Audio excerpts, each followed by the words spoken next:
SQL Server. Right.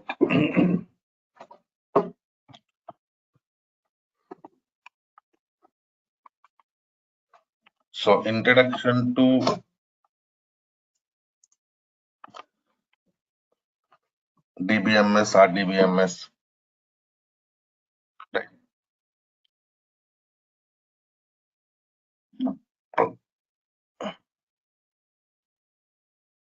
I mean basic things.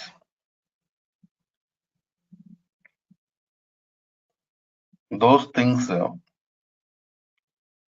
we already discussed.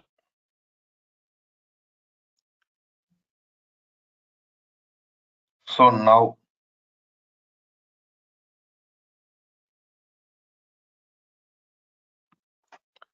today I'm going to start working with our actual scenario, that is SQL development. Right.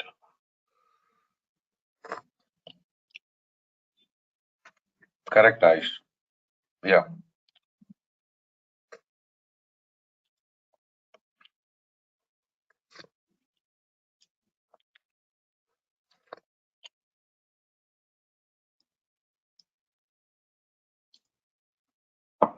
Coming to next scenario. Today I'm going to work with SQL Server related scenarios.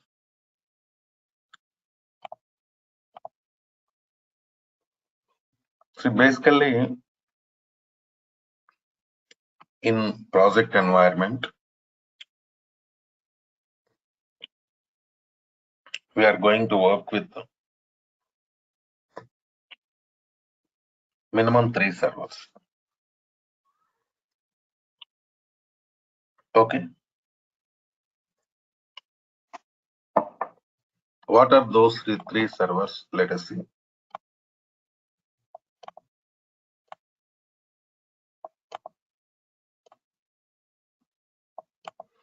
See, this is development server. Who is going to work with server?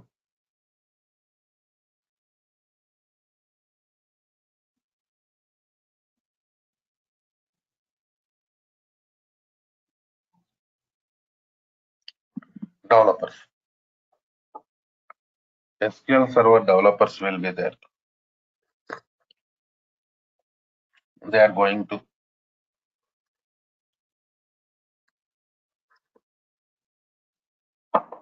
work with development server and they're going to develop the database. See,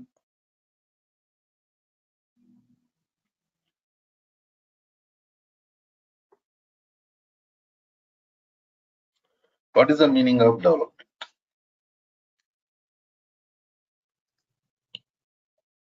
Creating tables, writing commands, writing queries, stored procedures. So these are all comes under development tasks. So that we do in development server on. Right. So after completion of the development, your database will be transferred to QA. In QA, test engineers team will be there. Okay, na?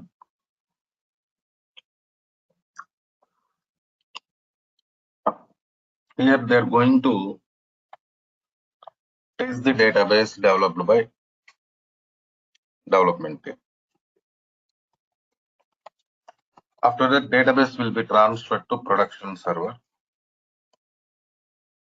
In production server, DBA team will be there.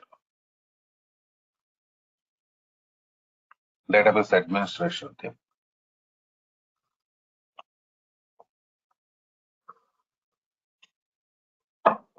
they're going to take care of production server. So in this overall scenario, in development environment and QA environment, just we are going to work with only test data. Okay, now only test data we are going to use. Coming to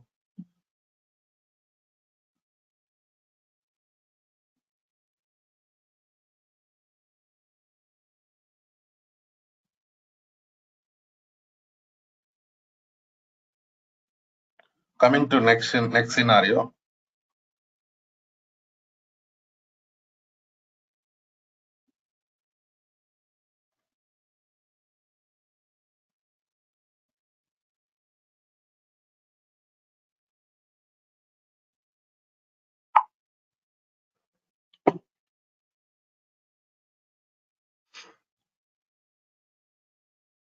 Important scenario here is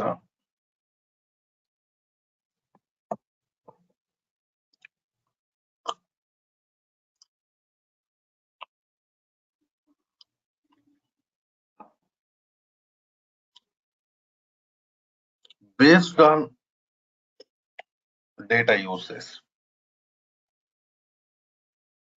We are going to work with different types of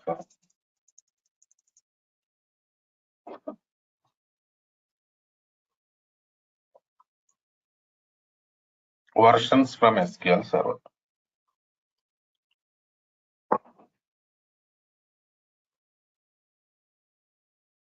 Right.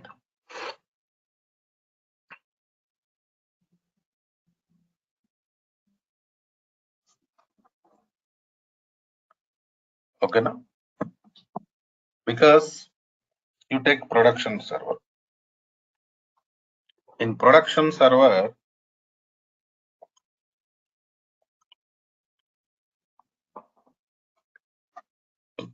we are using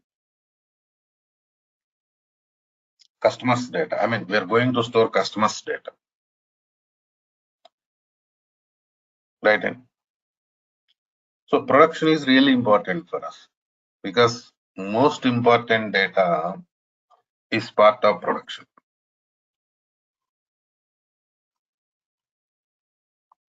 Right.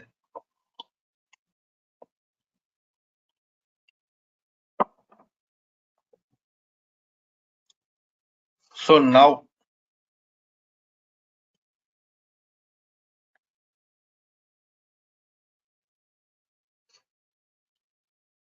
you go to development environment and QA environment. There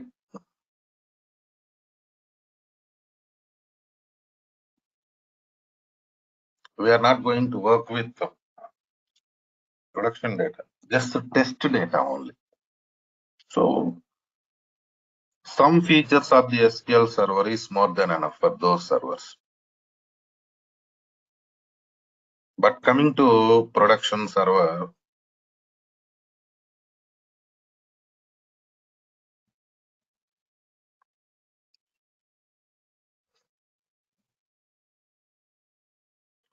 we need all features of the SQL. That's why based on type of server, we are going to work with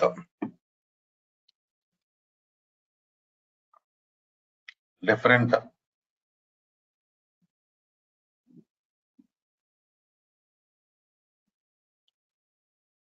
versions of the SQL, different editions of the SQL. Right. Now let's go to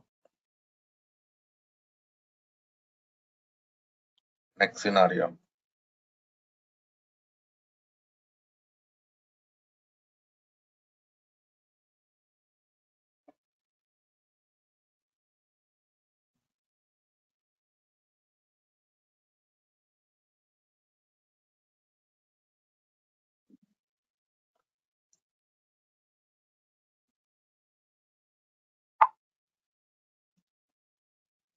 we are going to discuss about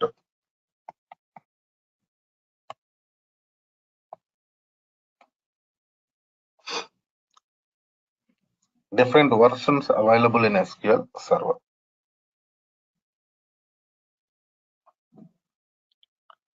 We have SQL Server 2000 version. This is also known as SQL Server 8.0. Okay, now. So next we have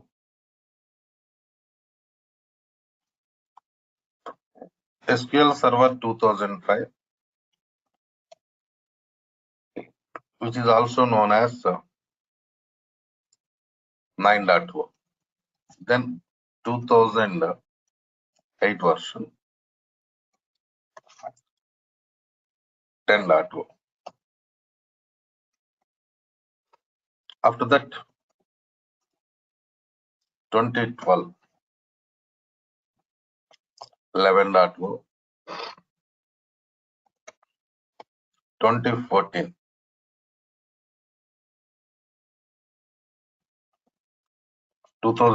version we have 12.0, 2016 version 13.0, 2017 version 14.0, 2019 version 15.0.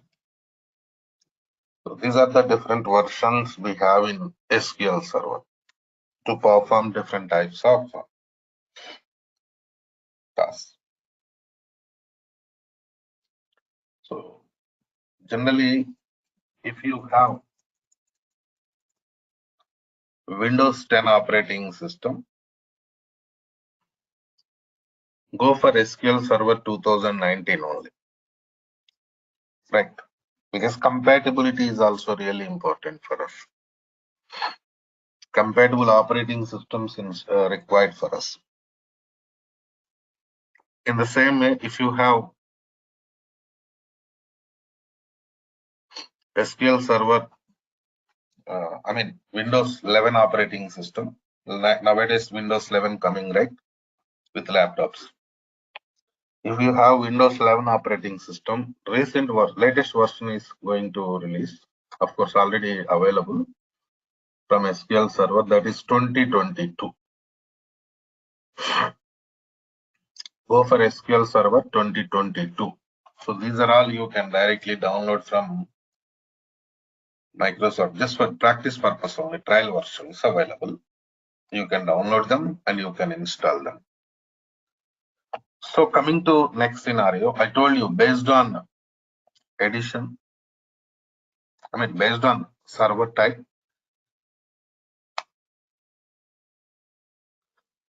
we are going to work with the different editions of the SQL Server, that is Enterprise Edition.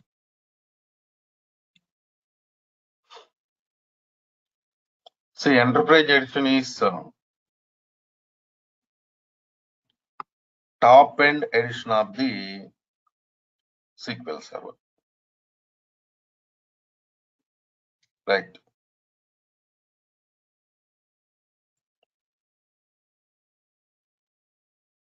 So top end edition means it contains each and every feature of the SQL Server, which is required for us to perform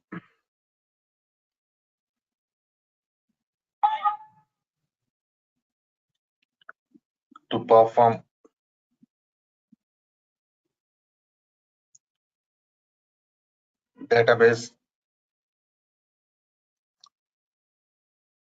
production storage related scenarios. That means maximum scenarios for production server,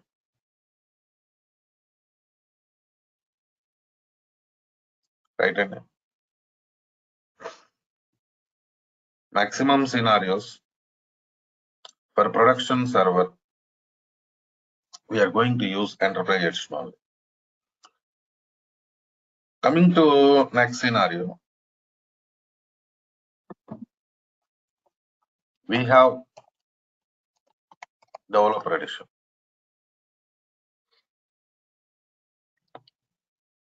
Of course, in between we can go for some other edition, that is standard edition.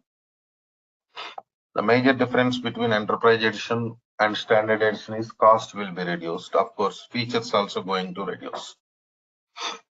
Some people are going to use standard edition for production, but maximum what we do, we are going to use enterprise edition only for production purpose, right?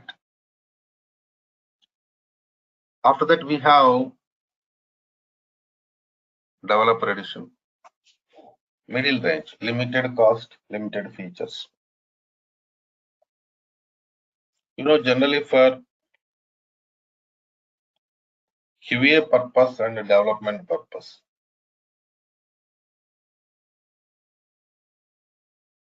we use developer edition of the SQL Server. After that, we have Express edition. See, Express means, it is completely free edition. You can directly download it from official website of the Microsoft Corporation.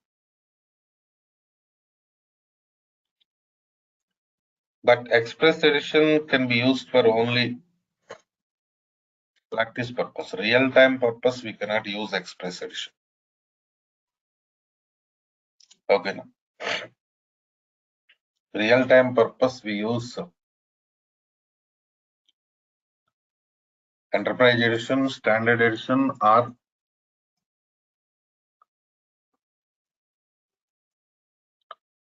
developer edition, but not Express edition. Remember, please. Right. In the same way,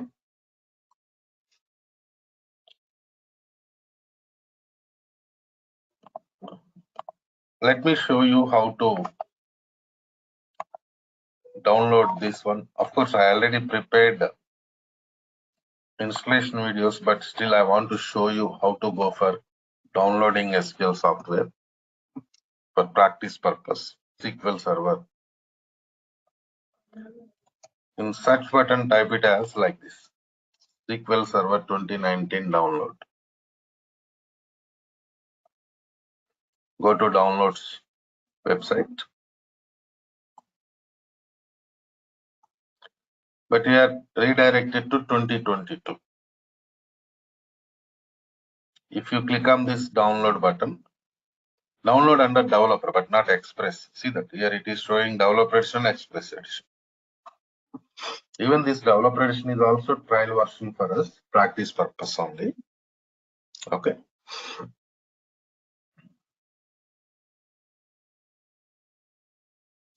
So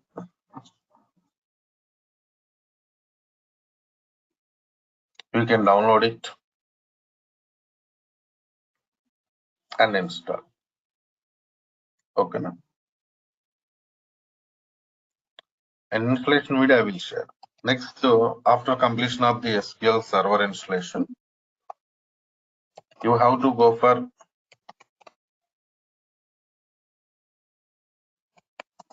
Management Studio download.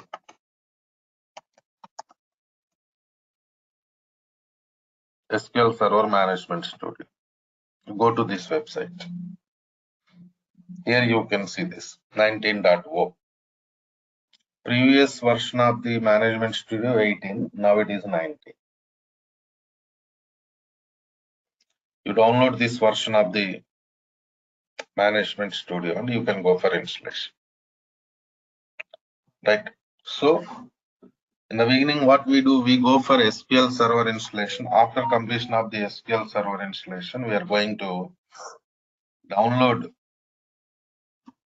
Management Studio. and we are going to install Management Studio. Right? And so after finishing this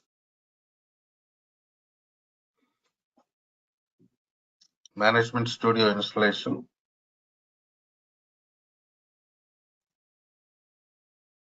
we are going to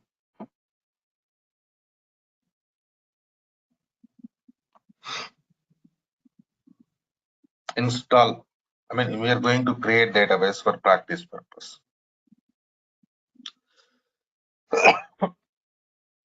So I will give you that database backup file. And coming to next scenario, the tool.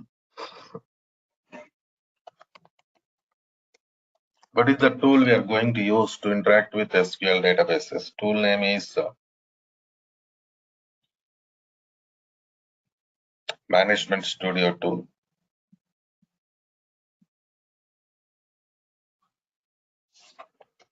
In shortcut, it is also known as SSMS. SQL Server Management Studio. So this is the tool we are using to interact with SQL databases and perform different types of operations.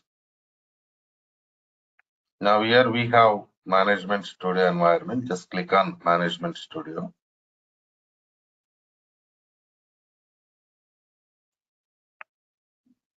This is your server. Connect.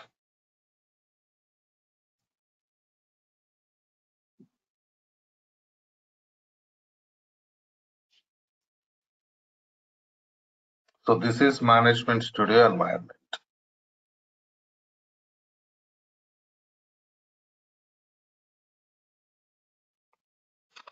You go to New Query. See this, where I'm clicking New Query. So after clicking on New Query, you have to select your database. Suppose my database name is Suresh DB. Use Suresh DB. That means I'm going to connect to Suresh DB database. Use Suresh DB means what? I'm going to connect it to Suresh DB database. See, we have written some command here. How to execute this command? See here, you can go for execute button. See, like this. So even this tool is also we install after completion of the SQL installation, right? So in this way, we can connect it to databases in Management Studio, and we can perform different types of operations in Management Studio, right? This is the way like how we are working. And coming to next scenario.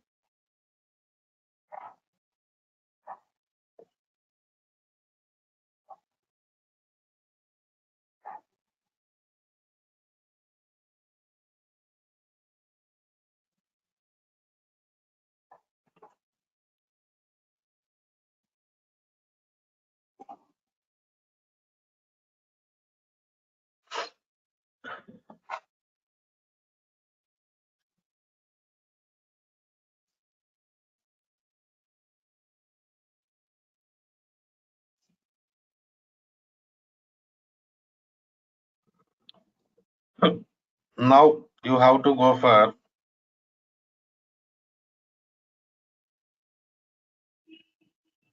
SQL installation,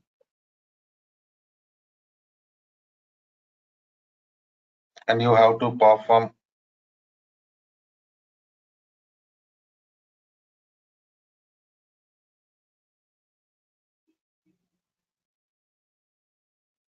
different types of scenarios here.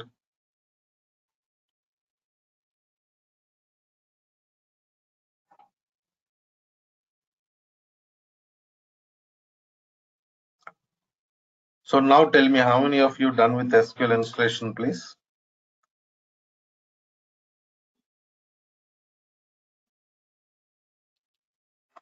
Aish, you attended my previous classes, right? Deepak attended. Hemant, you also attended, right? Yes, sir. Pallavi, have you attended my previous classes? I mean, demo session only. Last week we did demo. Pallavi, I cannot hear you. Message, please. Rajalakshmi, I think you attended demo, right? No, sir. No, Okay. this is my first class. Yeah. Saurabh Edo?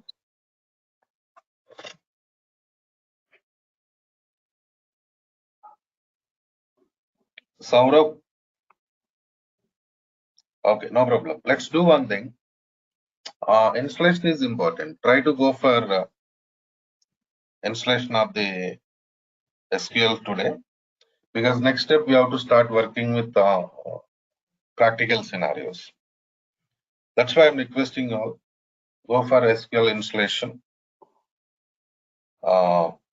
So because if you face any issues with SQL installation, I can help you. That is the reason. Next class, I can help you in SQL installation. That is what my plan. Right? Clear.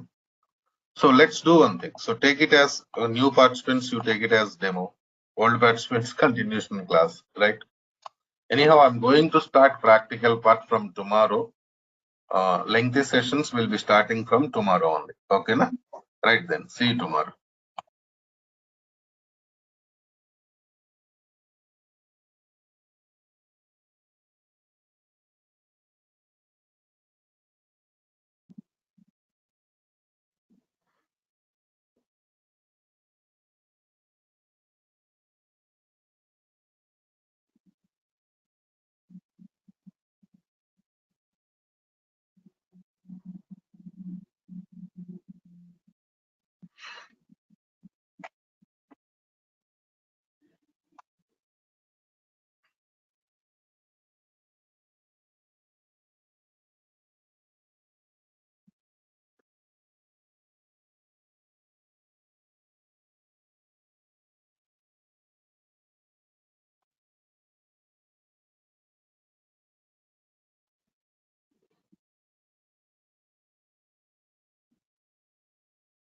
Right. What we discussed in the last session, any idea, please?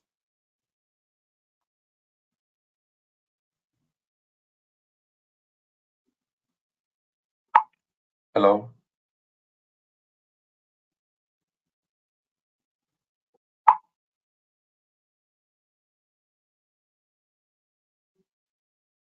Yes, sir. Good morning, sir. We discussed about the SQL version, Enterprise Edition, Standard Edition, SQL versions, SQL editions, and how to download the SQL and setup. I mean, not setup, just download SQL Server and SQL Server Management Studio. Okay, right, no problem. So let's go to next scenario. Today, we are going to discuss about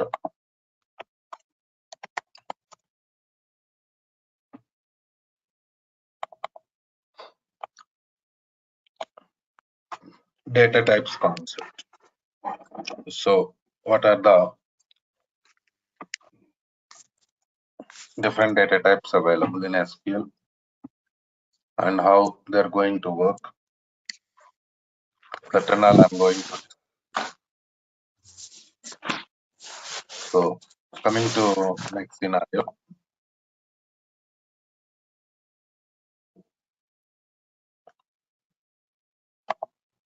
Bharat, okay, right, okay, Bharat. So coming to next scenario. Now, database means we are going to store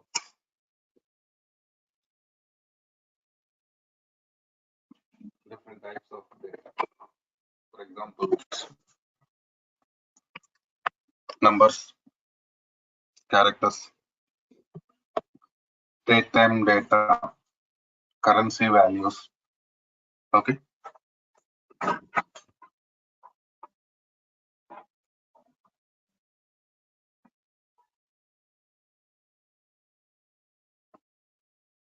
So in this way, different types of data can be stored in databases. So now, coming to next scenario. If you want to store any type of data in SQL Server environment, you need supporting data types. Okay. So,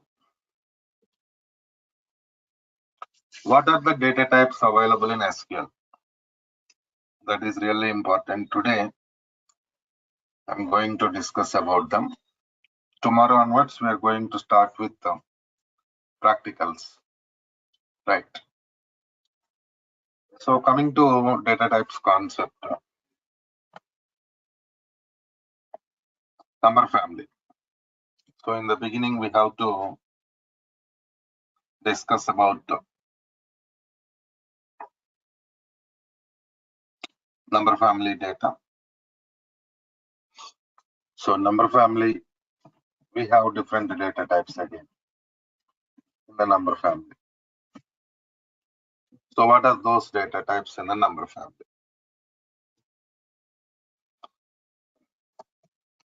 Integer. So, integer means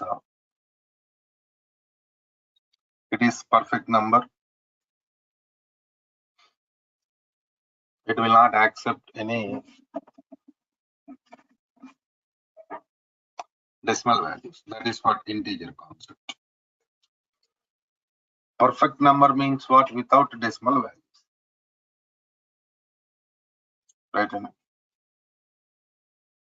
If any decimal value is there, we cannot store it in int. Next, float data type.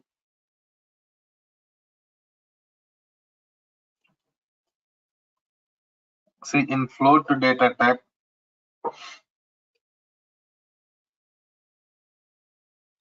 we can store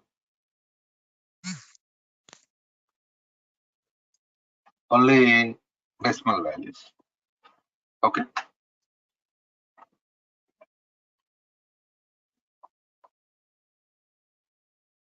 So we have different data types to store different types of data. Right? And so now here,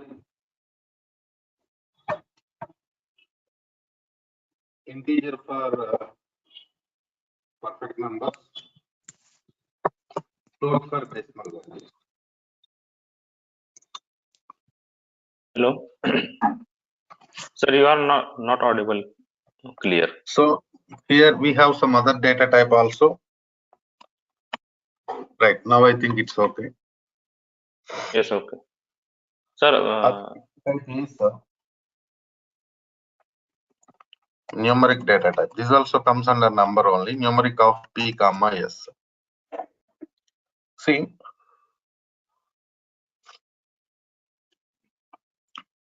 numeric is data type. P comma s is length of the data type. Okay, so here P stands for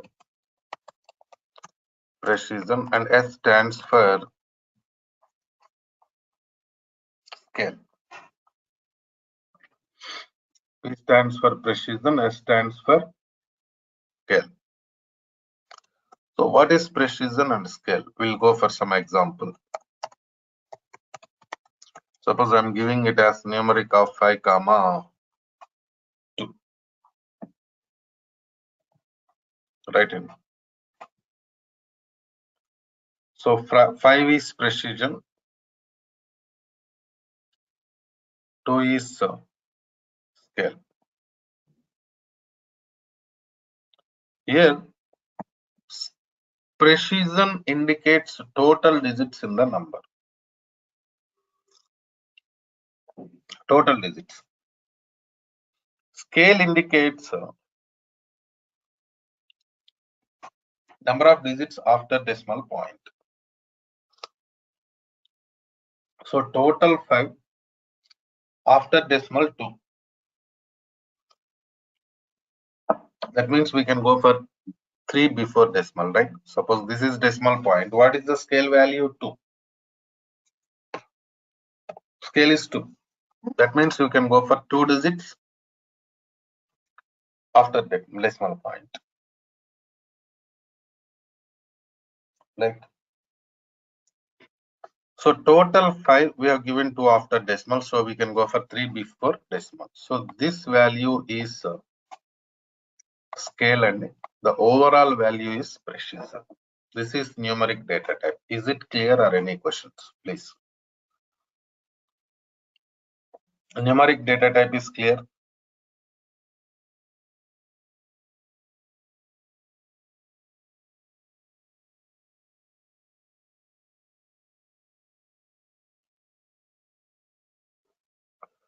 Clear, right? So you are not asking any questions means I feel clear.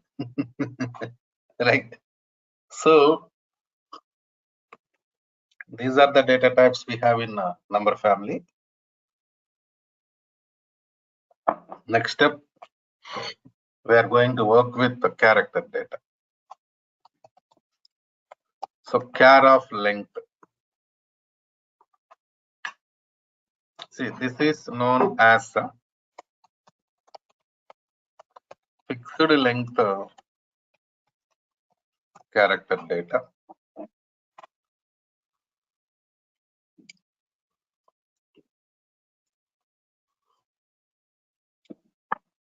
In the same way, it accepts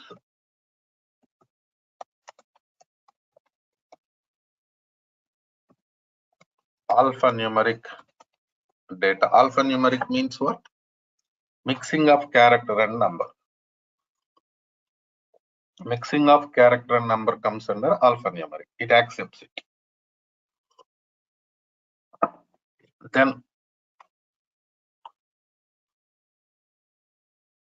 it provides good performance also. Performance means what? Speed.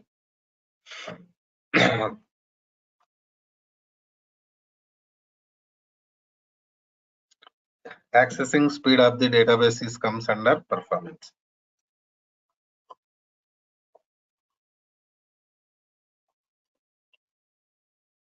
Next, there is some issue with this data type and memory wastage.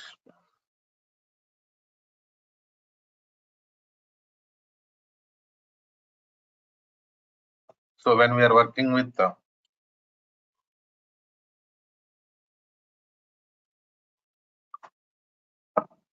this data type, some memory wastage will be there, space wastage.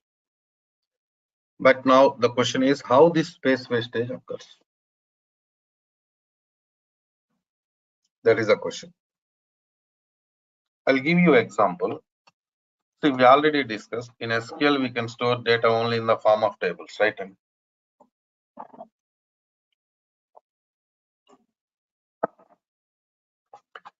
suppose we are working with some table. Table contains ename column. For ename column, I have given data type as char of 10.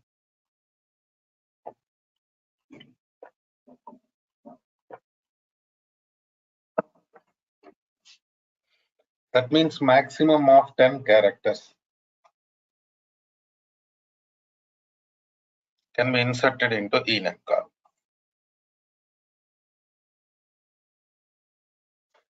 Suppose I'm inserting my name Suresh. How many characters there in this name? 6. So we are inserting 6, so it has to occupy 6 byte space in the database. But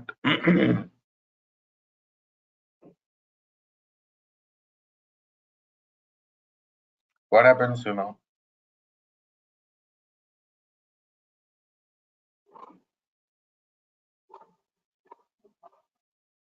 Only 6 character take. More than 6 not 6 allowed. bytes it occupies.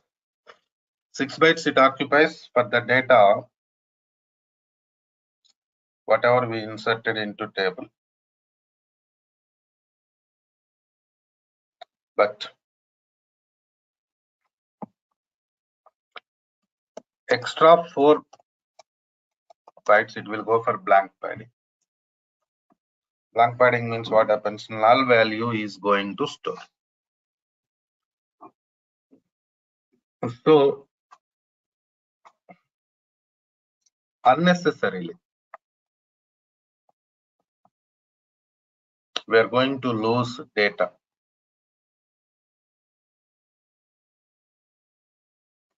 I mean space. See this? If it is occupying only 6 bytes, then no issues. But it is occupying 6 bytes for the data, whatever we inserted. Remaining 4 bytes, it is going for blank padding. And that is a problem.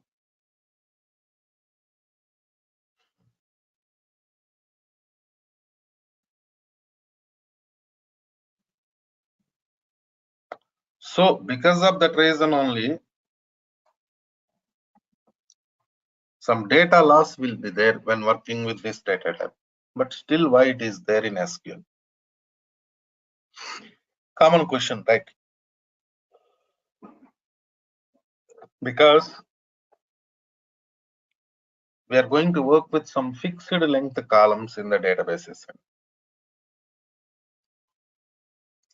Fixed length means every time we are going to insert the same data. That is the meaning of fixed length.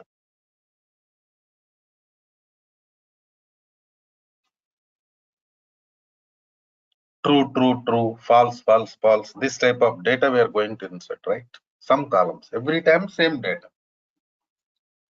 So those columns we are going to use this data type.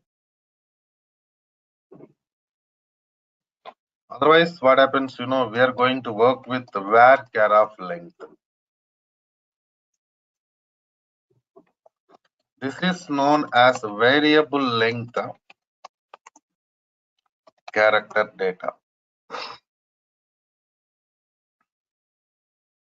It also accepts alphanumeric data. Alphanumeric means mixing of character and number. Max size 8000 bytes. Previous scenario we discussed about the fixed length character data. Even in that also we can store maximum 8000 bytes. That is the max limit.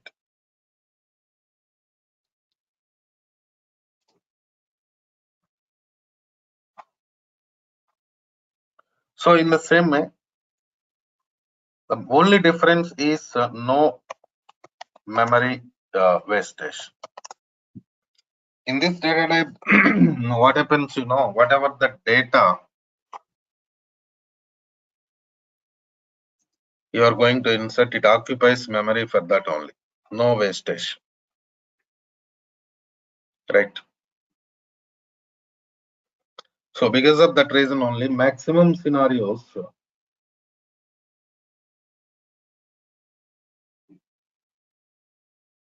when we are working with this data type, no memory wastage will be there.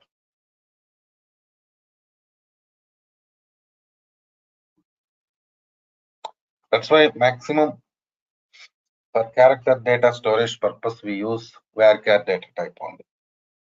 Okay. But remember, if you're going for char or varchar, you can store only 8000 maximum. Suppose the requirement is exceeding 8000 bytes, then what? We are going to work with varchar of max data type.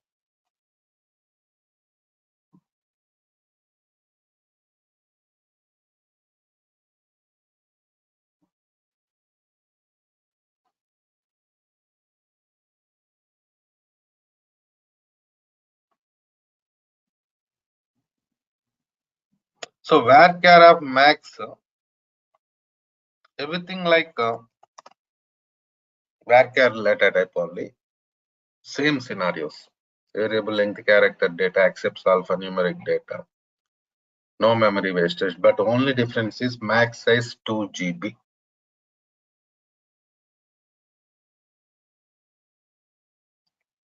That is the only difference.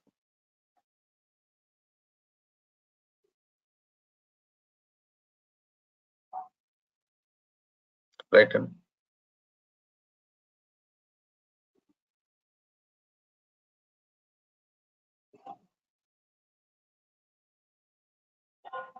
That is the only difference.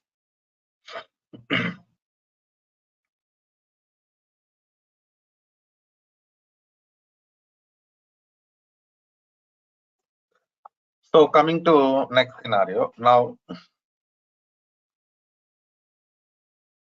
these are the data types we have to store character data. After that, we have to work with the date time.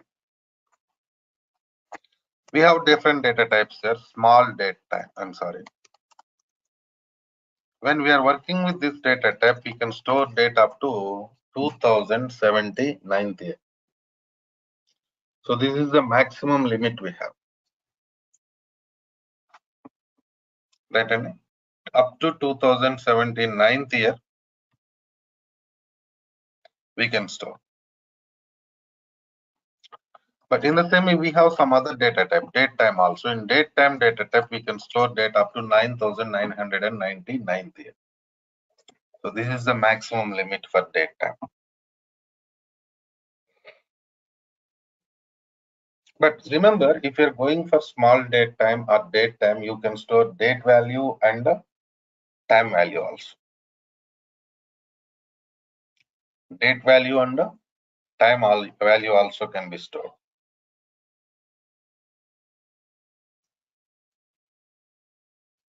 So if you want to store only date, only time, even for that also we have data types like this. Because sometimes we are going to store only date values, only time values, right? So for that we can use these data types. So these are the data types we have in number family to store different types of data.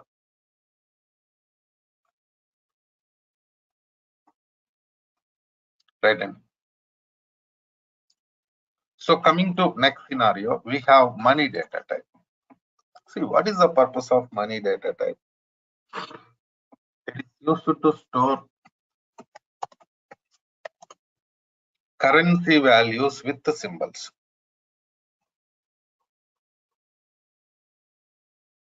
Here you can ask some question. So why you are going for separate data type? We have number family, right? We have different data types in number family, right? In number family,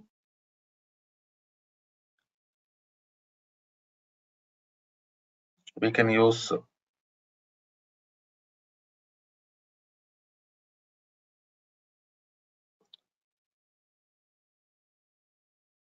we can store this type of data, right?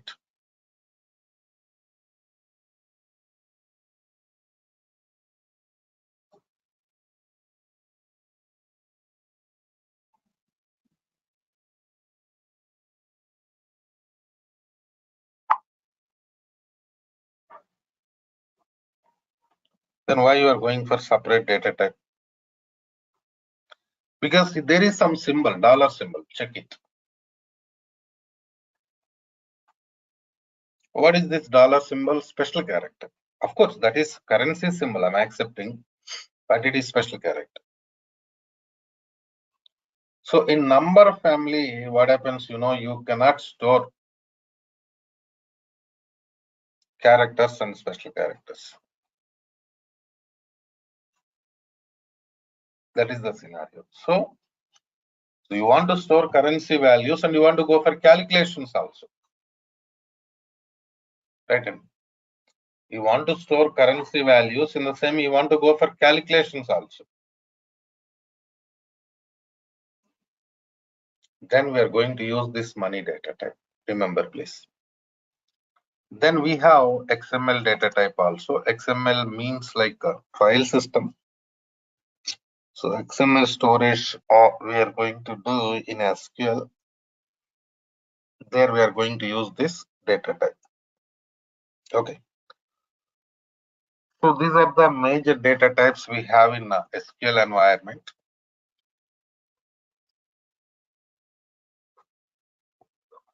SQL Server. So then what to do? We have to connect it to Management Studio. In the last class, yesterday we have seen like how to connect it to Management Studio, because in SQL Server environment, we can store data only in the form of tables, right? So there is no other facility. So now coming to next scenario.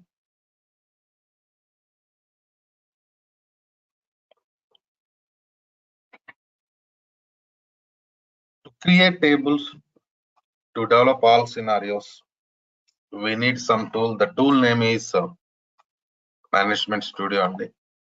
So here we have Management Studio. I already installed SQL. Enrolled participants, you can talk to training team. They will give you access to SQL installation videos so that you can complete SQL Server installation. See this. This is Management Studio environment. This is your server. So now just click on connect to button. So we connected to Management Studio.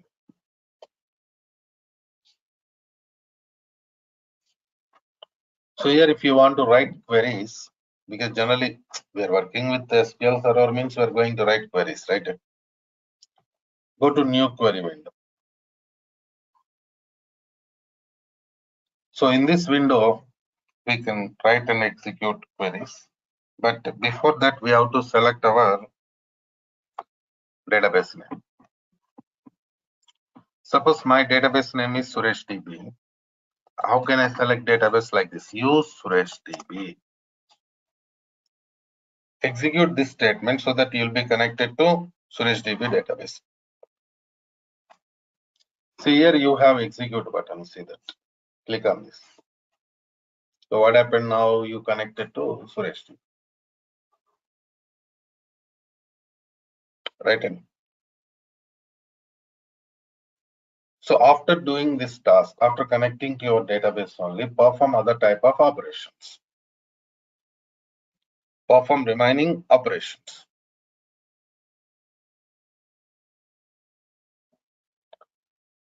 So coming to next scenario, installation related scenarios I discussed previously.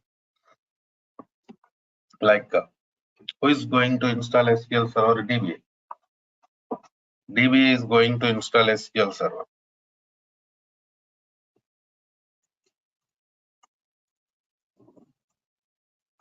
After completion of the SQL Server installation only, we create database. They only create database, right? And they only. Then we are going to work with that database.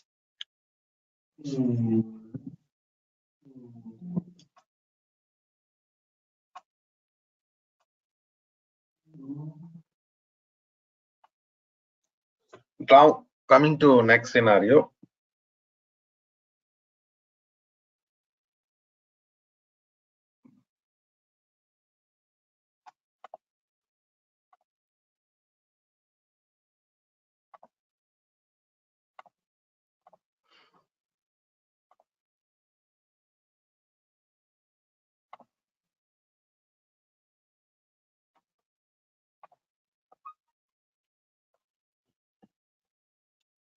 What are the different types of databases there?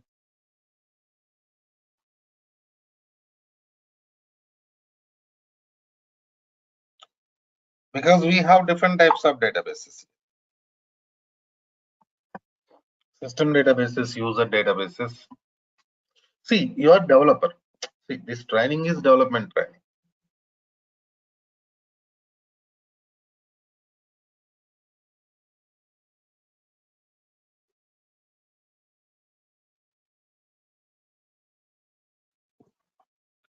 So, developer cannot create new database, but at least you know like what is database, what database contains. These things better to learn, right? Am I right or not? In the same way, while connecting to management studio, we provide some security scenarios like the login name, password, different authentications we have. So better to learn about those things also. So system databases, user databases. What is the difference? What is the purpose of system databases?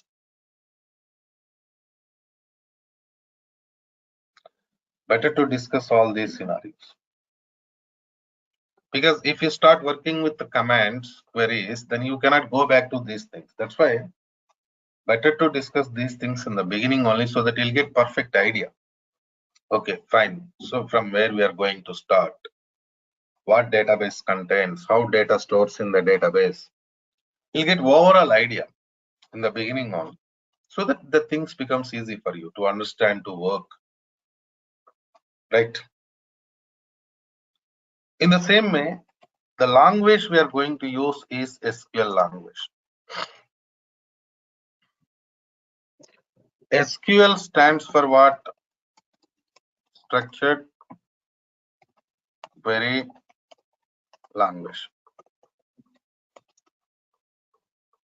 So this is common language for database development.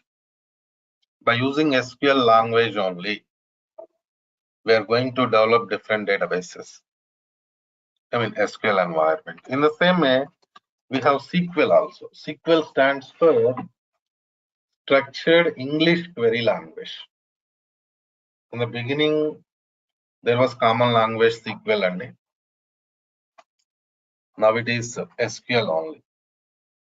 There is no SQL. That's why still we are writing it as SQL, but we are calling it as SQL. You also call it as SQL only. Okay.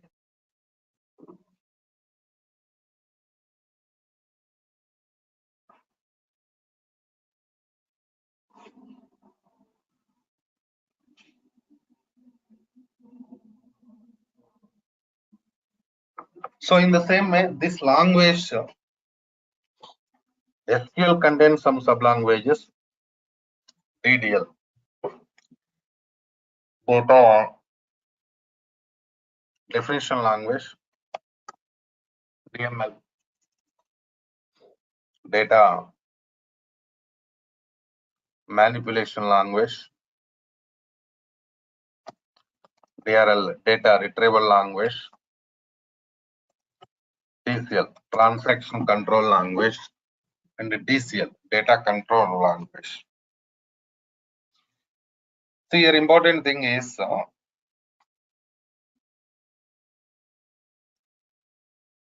DRL commands we are going to use maximum in the project environment. Data retrieval language.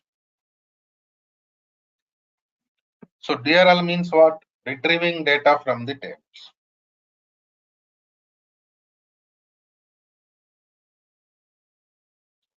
Data retrieval language command, select command is used to retrieve data from the table. So that is regular operation. Because of that reason only, even in this training also, lot of topics there related to DRL. 7 to 8 topics there related to DRL. So you have to concentrate on that area. Even we are going to provide you maximum assignments related to DRL. I told you I'm going to provide you 200 assignments. Queries for practice purpose. So I'm giving those scenarios related to DRLL. That is the importance of DRLL, data retrieval language, in this training. So you have to concentrate on that area, DRL area. Okay. So this DCL area, data control language, means what are the different types of logins, authentications there, how we are going to work with them. I mean, generally when we use authentications while connecting to management studio, right? While connecting to SQL server, we are going to use different types of authentications, different types of logins. These are all we are going to use, right? And so those things also I'm going to discuss very clearly. Tomorrow I'm going to start working with DCL, data control language, security related scenarios. Very clearly I'm going to discuss. After that, I'm going to work with the databases creation. System databases, user databases, these are all I'm going to discuss very clearly in tomorrow's class, because now we have some time, but that is not enough for me to discuss those things. Even practical part also we are doing tomorrow. Okay. So tomorrow same time we'll start the class, and don't miss tomorrow's class. Okay. Right. Yes, sir. Sir, I have one question. Hello. Tell me, please. What is the question, Hemant? Sir, there is a need every day we register. I don't get any link or No, drive actually thing access. is still it is demo session only. That's why we are doing around 45 minutes. Okay now. Mostly Okay, tomorrow sir. day So after when tomorrow also will be like this. Now, as per my knowledge, Thursday onwards or Friday onwards, they're going to change the link. Then onwards, you no need to register every day. Even no need to register in the beginning also. Okay, na? Right? okay, sir. Sir, okay. I means after 2-3 days, it will be going to start actual class. Already some participants joined, enrolled for this training. Some of them waiting. So mostly today is Tuesday, right? Wednesday, Thursday, Friday onwards, mostly they're going to change the link. Or Thursday going to change link. That I will announce in the tomorrow's class. Better if anybody wants to continue this training, enroll with the Durga Soft so that you can get installation videos and access to Google Drive also. That's okay. Okay, Right. sir. Okay. So actually, Deepak, I tell me. paid free. Okay, no problem. I'll talk to training team. Okay, na? Okay, okay. Okay, then. See you tomorrow.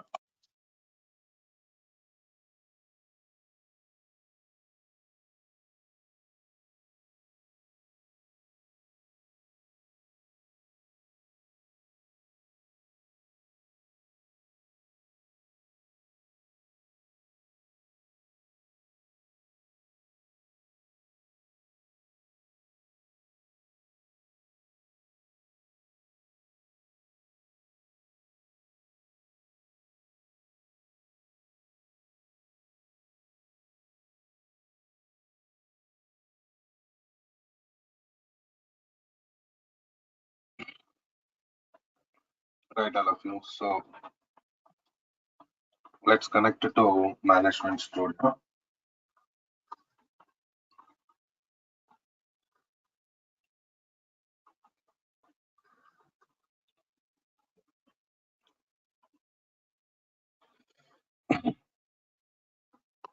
What we discussed in yesterday's class, any idea, please? Anybody?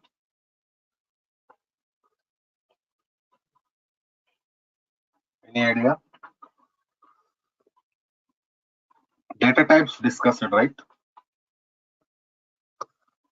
Right, sir.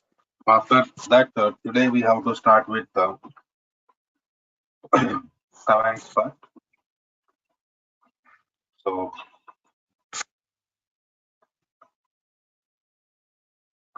let us see that how to work with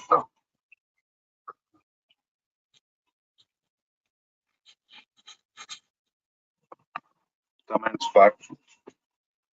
The same way, if you want to work with the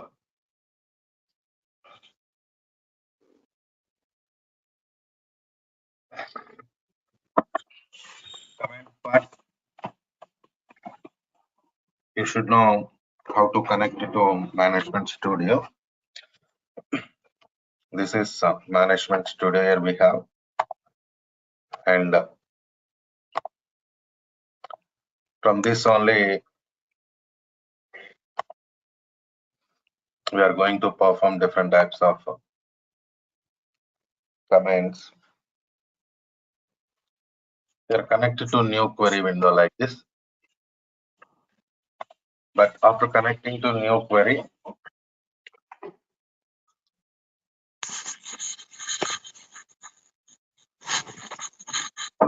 you have to select our database. Use database name. My database name is Suresh DB. Execute. Execution purpose, we are using this execute button. Okay. Now we connected to database. Then we have to work with remaining things. So in the beginning,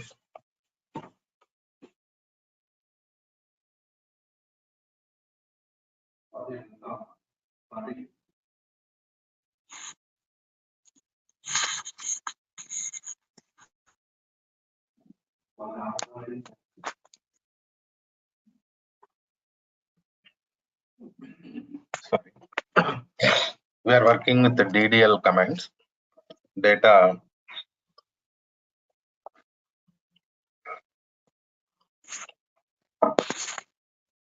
definition language commands. We are starting now. After that, we work with other types of commands. So create command. So create command is used to create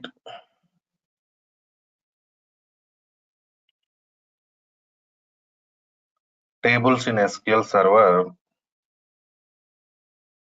environment.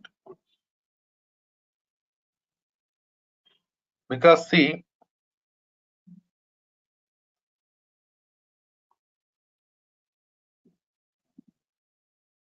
in SQL Server environment,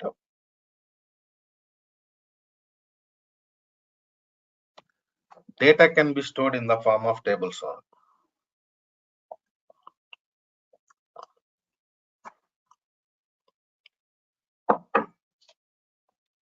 In the beginning, we are going to create table, then we are going to store data.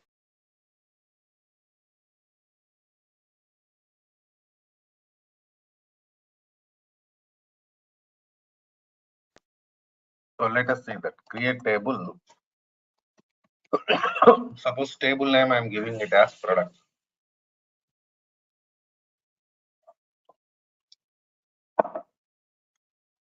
What is the table name we are giving? Products.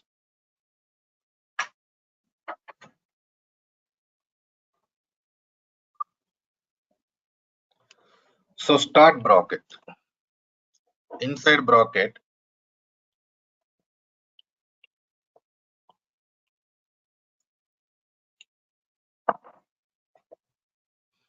we have to define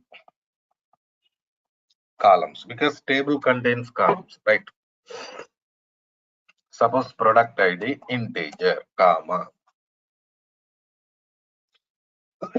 That means in product ID column, we can store integer data. Right in it.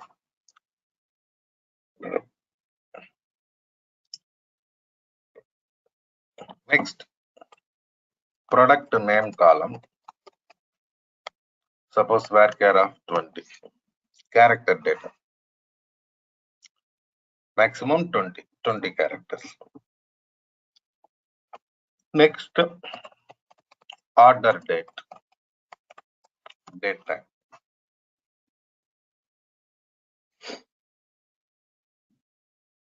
Right in it.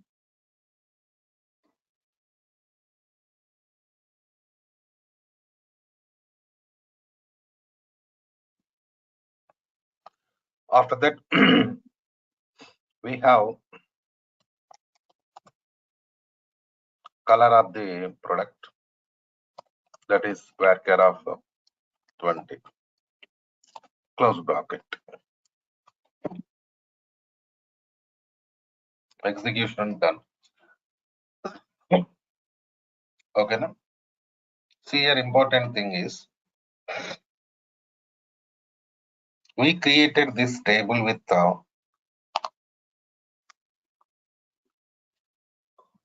4 columns, right?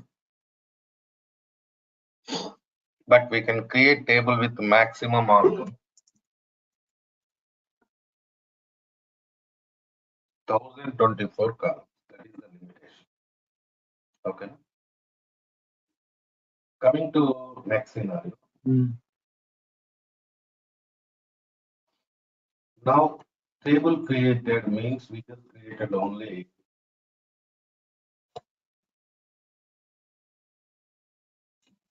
structure of the table.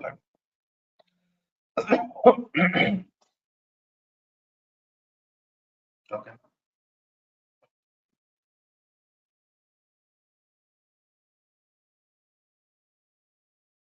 Only structure, because table contains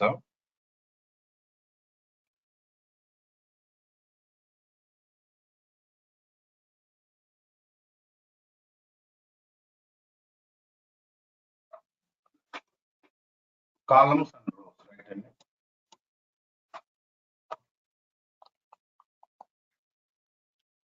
So we created only structure now. So how to check this structure? SP underscore help table name products. See this. That is the structure of the table we created.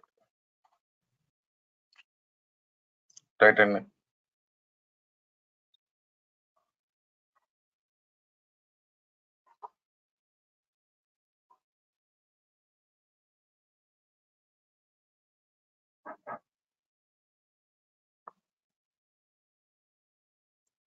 so next,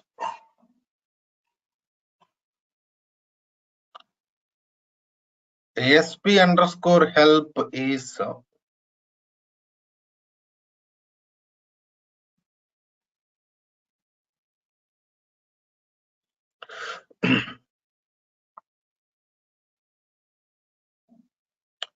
system stored procedure. It is not a DDL command, because today now we are working with the DDL command. So we feel SP underscore help is also DDL command. That's not correct. It's not DDL command only.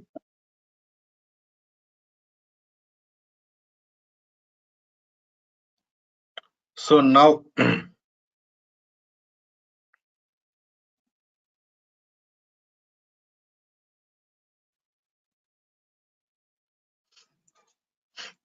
next step,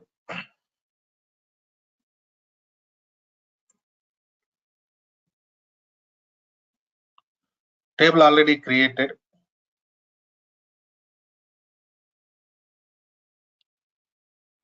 and I want to add new columns to the table, alter table.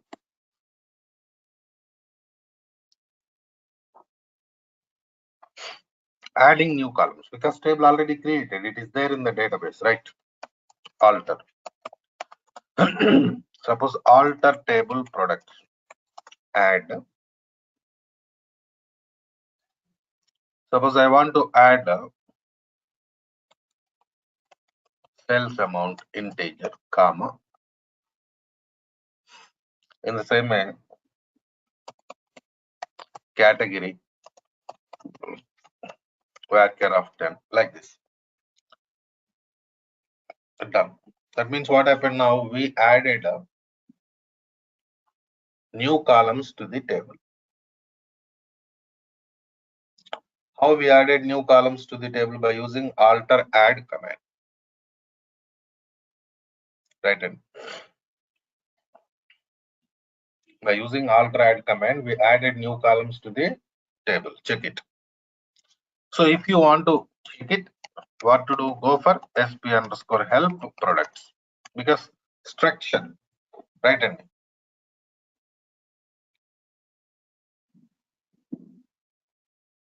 And if you want to check the structure, what to do? You should go for sp underscore help only. See this now.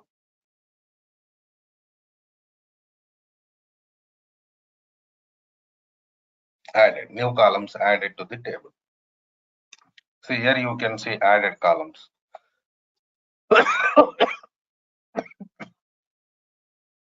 In the same way, next scenario, I want to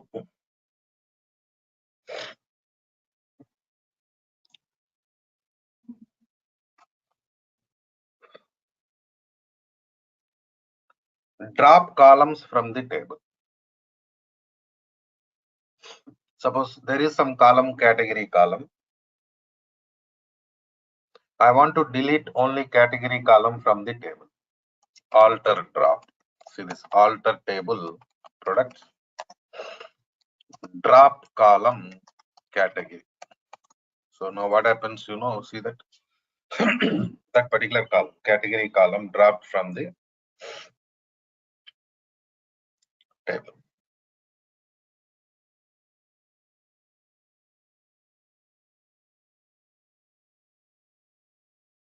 Right? So alter drop. By using alter drop command, we dropped column from the table. If you have any doubts, sp underscore help products.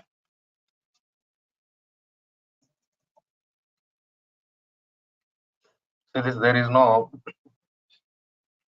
category column existing in the table. Okay, now?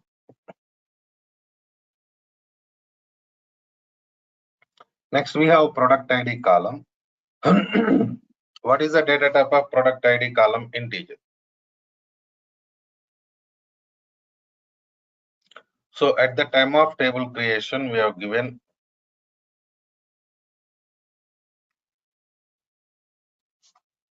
product ID column data type as integer. But now I want to change data type of product ID from integer to character. What to do? Okay, now? What I'm doing, changing data type. So see, if I want to change a data type from integer to character, the column should be empty. If data is existing in the column, we cannot change data type. Okay, now? Alter table products, alter column ID, product ID, right? So just provide new data type. Suppose varchar of 10. See this.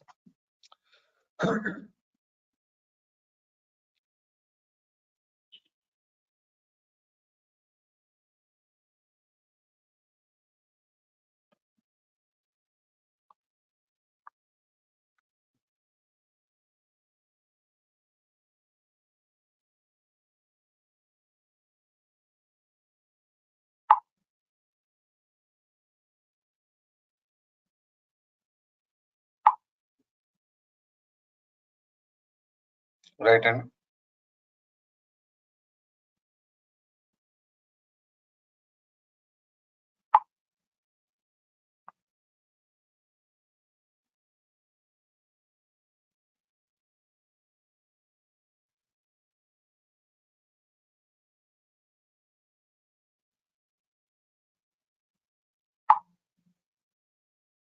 so this is the point. So now how can I check it? Tell me.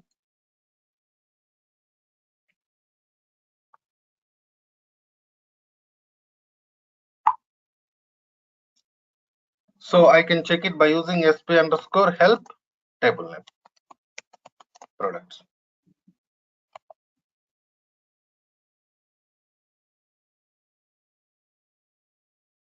See this. What is the new data type of product ID? Character.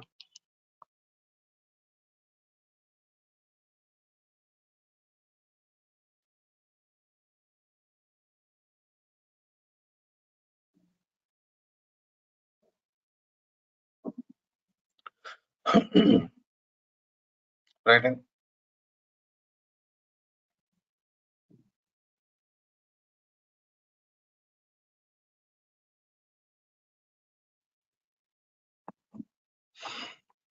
So this is the way, like how we are going to alter table.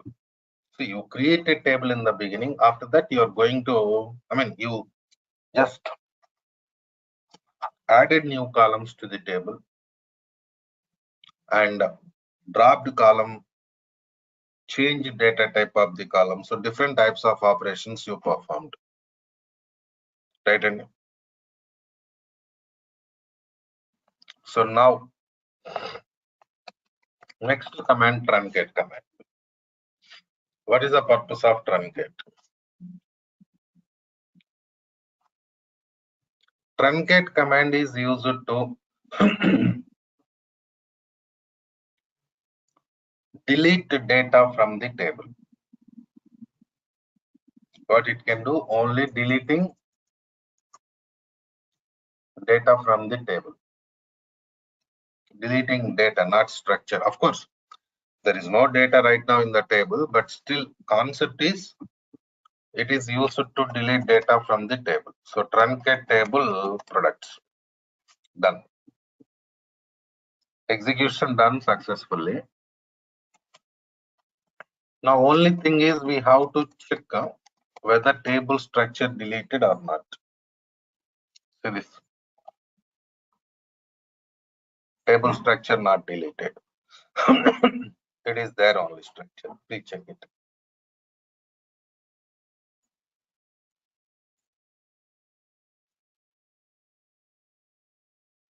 Right, Anil?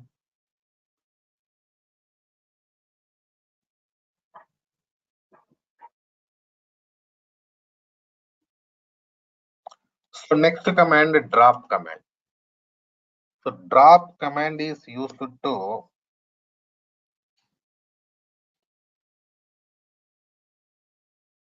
delete the table from the database. Suppose drop table products. See this, what happened, table dropped.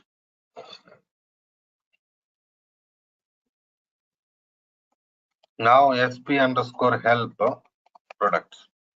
See this, there is no table. Why? It is throwing error. It is showing table does not exist.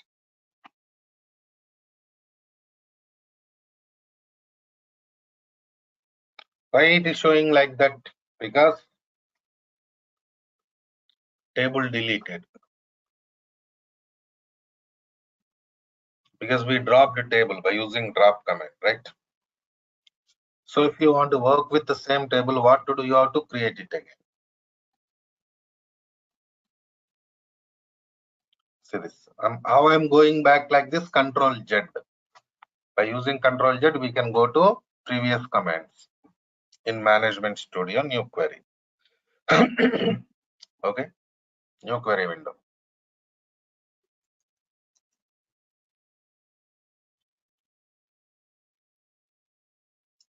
So these are DDL commands. Is it clear? DDL commands clear, or any questions, please? Right.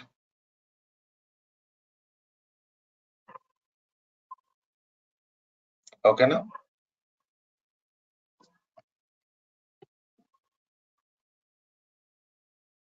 So after finishing DDL, we are going to work with the DML, data manipulation language, insert command. Insert command is used to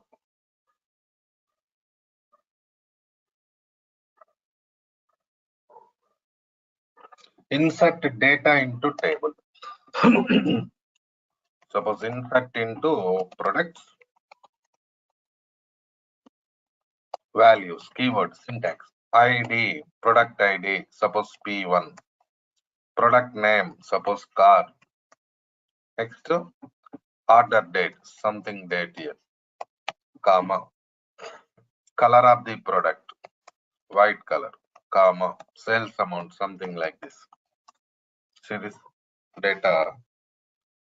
What happened? 1, 2, 3, 4, 5. How many columns there in the table? SP underscore help. products.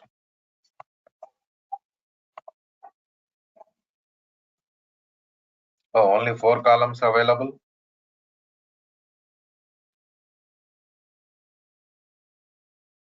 Let's do one thing. Let's add sales amount. Alter table products, add sales amount integer. Now see this.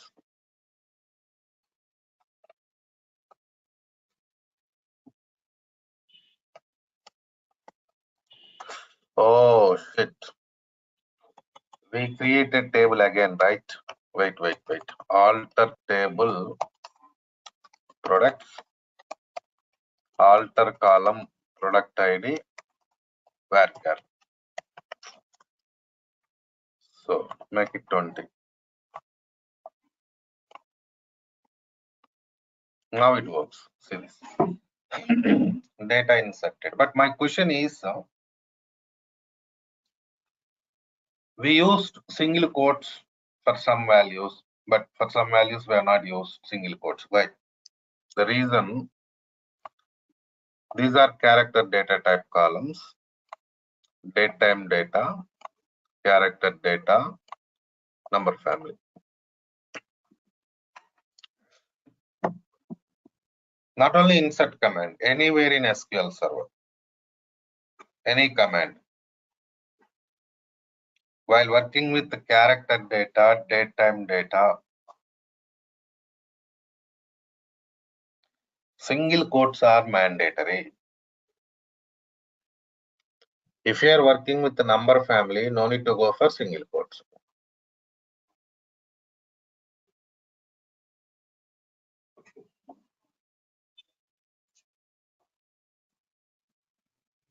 That is what the scenario.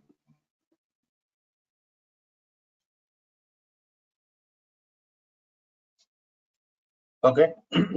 In the same way, how to insert multiple rows into table, that also we'll see.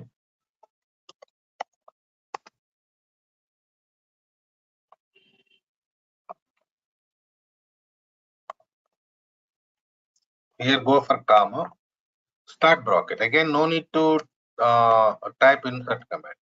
Okay, na? Right.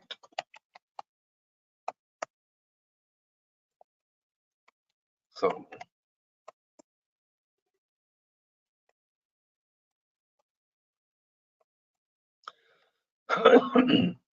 like this. See now what's happening here? We are inserting multiple rows. See this.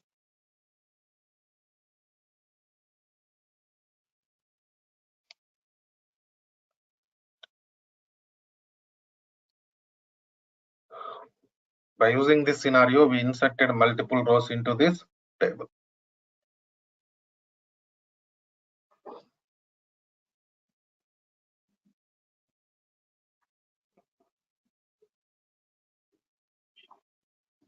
In the same way, suppose I want to insert null value into sales amount. So now you have to declare like this: product ID, product name, order date, right? Comma. What is the next column? Color column, I think. So values. See this. So when you want to insert null value into some column, you do like this. You have to declare columns. Suppose product ID P for product name cycle.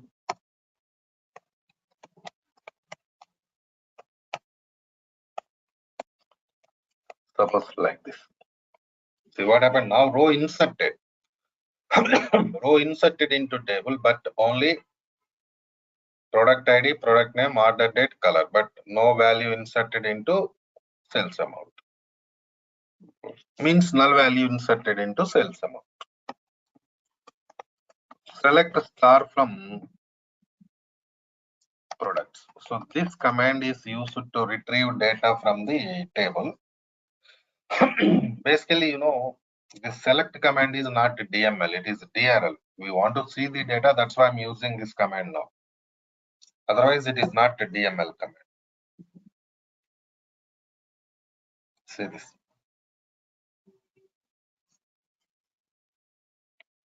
Next DML command is update.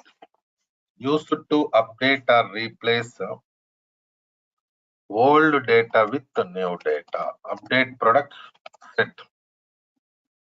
For example, sales amount equal to 3000. But whose sales amount you want to update? Fine, you are going to update sales amount, that's okay. But whose sales amount you want to update? So we are writing condition where product ID equal to P4. See this.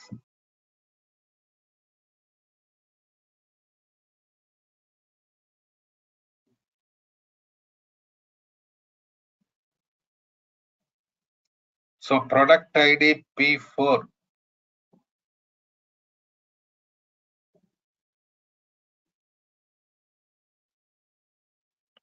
that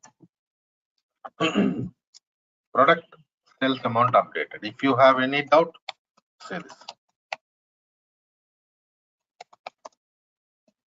Updated or not? Please check it and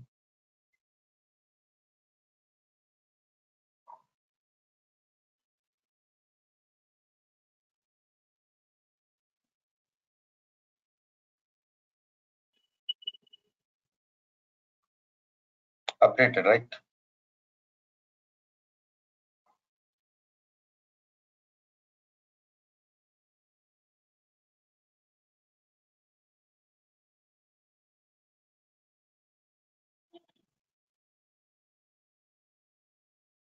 So next command is delete. Used to delete the data from the table. See, we already worked with the truncate, right? Then what is truncate command? DDL commands we worked with the truncate, right? Truncate also used to delete data from the table only. But the thing is, difference is truncate command can delete only entire data from the table. Only entire data from the table. Delete command can delete selected data from the table. Suppose where, I'm sorry, product ID equal to P4 and I'm sorry, see this. So now what happened? This command deleted only P4 product ID row from the table. Okay, now, right?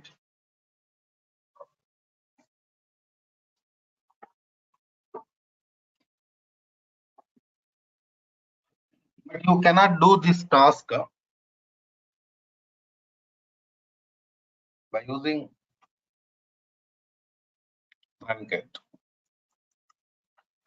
Truncate command can delete only entire data from the table. If you have any questions, select star from products. See, this last row is not there. Why last row is not there? Because we dropped it. We deleted it. So if you want to delete the selected rows from the table, what to do? You should go for this command, truncate. So these are the DDL, DML commands we have, right, all of you. So we are in the beginning only. And I know that some of you have not installed SQL in your laptops. Some new participants also there. Please go ahead and ask training teams. They will provide you SQL Server installation videos, finish installation and create database also. So that tomorrow onwards, we can go for other things. And Friday class onwards, link is going to change. Friday class onwards, they will give you link to only paid participants. Okay, no? Right then. Okay, Madesh. We'll meet 7 class. Okay. Enrolled participants, okay, no problem. I'm just giving information to all. That's all. Right, Andy? See you tomorrow then.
Right, all of you.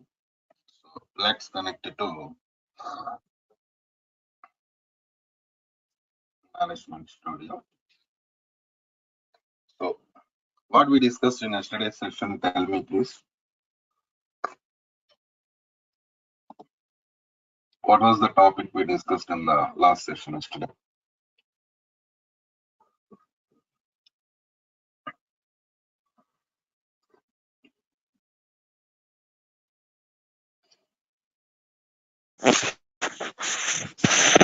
Sir, out commands.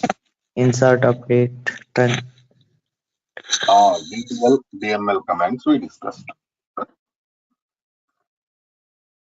Have you installed SQL Server? All of you? I'm asking about SQL installation. Done? Okay. Sir, I tried to install but not success. So you are facing errors, right, Deepak?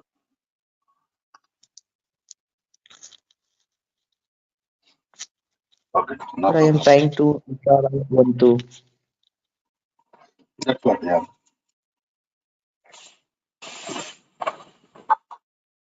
Okay, no problem.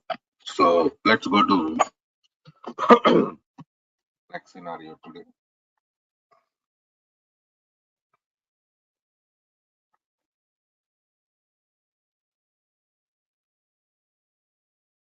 Right.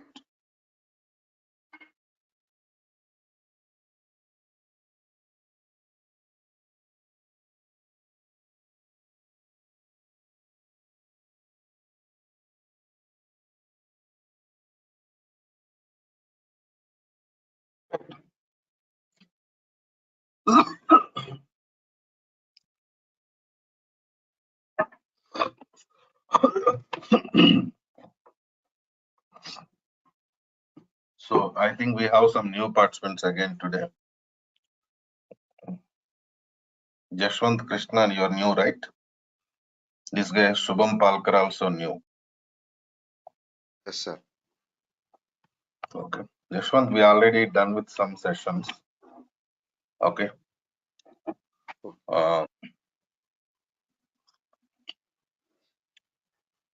So if you are okay to continue the training, we can go for backup class. I'll give you backup of those classes. Okay. Yes, sir. Okay. So coming to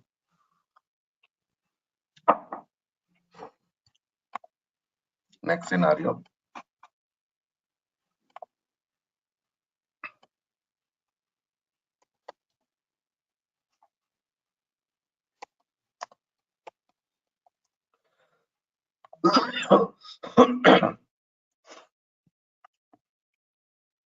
Today we are going to work with data retrieval language.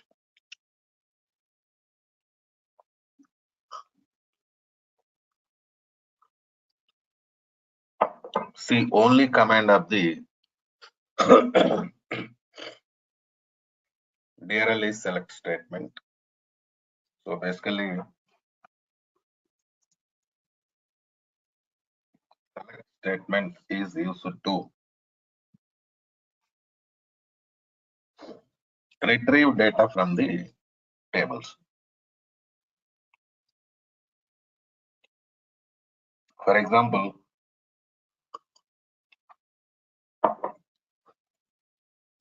you create a table, inserted data, updated data, deleted data. And finally, you want to see what is there in the table, right?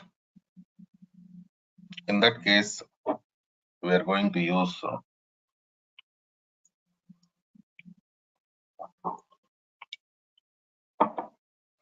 select statement, query part, querying data. See, we have a lot of types of select statements available in SQL environment, but basically we have 4 types. So What are those basic types? Let us see.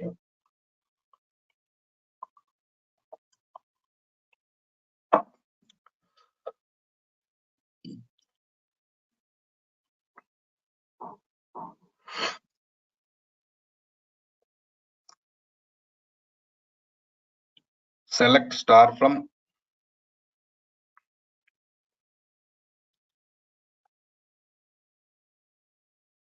EMP.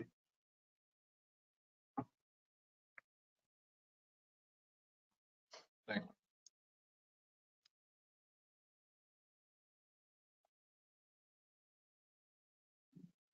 Select star from EMP. See, query executed.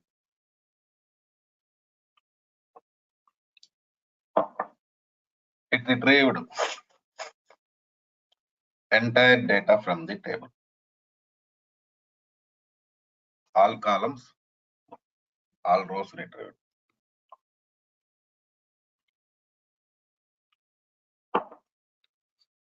Right.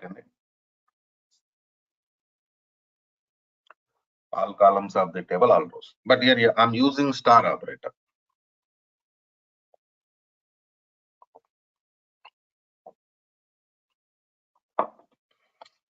Star means what? Star means all columns. All columns of the table. In the same way, there is no condition in this query. Please check it. Is there any condition in the query? No. So what happened now? All columns and all rows. Right. All columns and all rows retrieved from the. So when you are using star operator in the select statement, it retrieves all columns. Okay. Because the better to maintain clarity in the table, we have columns and rows also.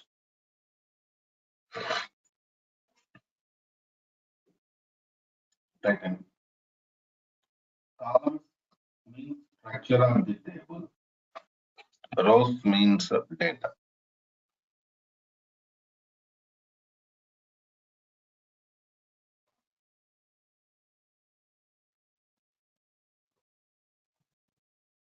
Right. So this is entire data. So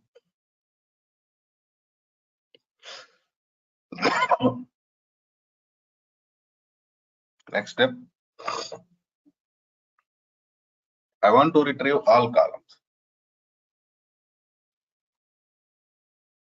but only selected rows. What to do? Where condition?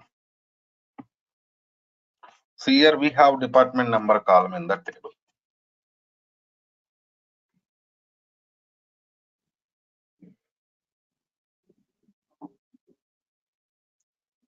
Select star from EMP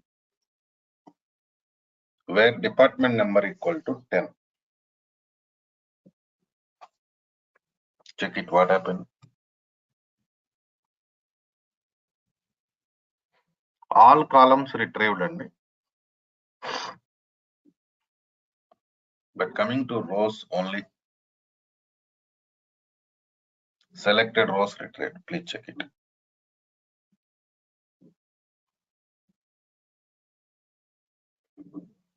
Only selected rows retrieved. The reason is you are using star operator in the query. You are using star operator in the query, so all columns retrieved. Coming to data, rows, you are writing condition, where condition. So your writing condition means what happens, it retrieves only condition satisfied data. Okay. Now,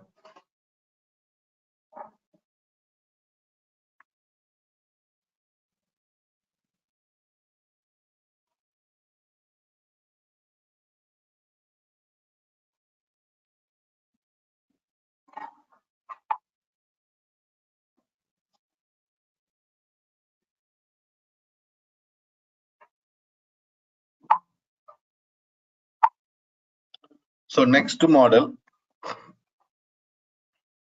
I don't want to retrieve data from all columns of the table.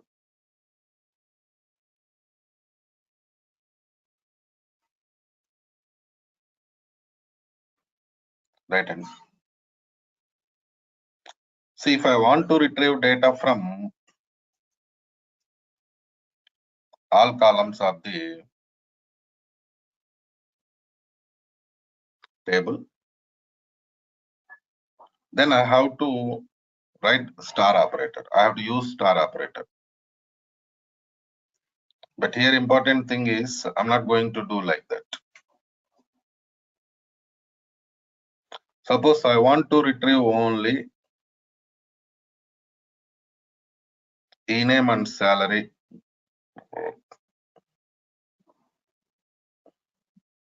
E-name and salary from the table. What to do? So if you're using star operator, all columns will be retrieved. But I don't want to retrieve all columns. Right.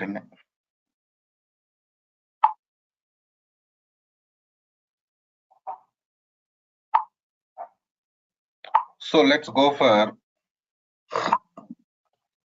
statement here. Select e-name, comma, salary from employee. See this?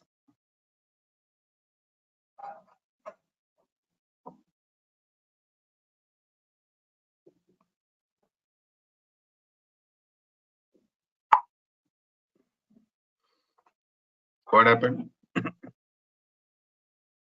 Only e-names and salaries retrieved.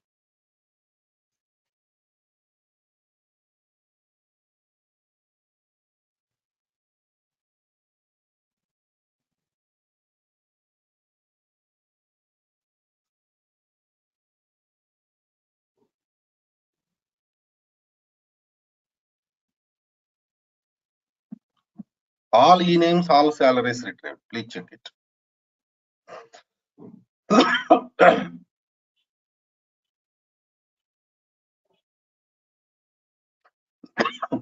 Right, and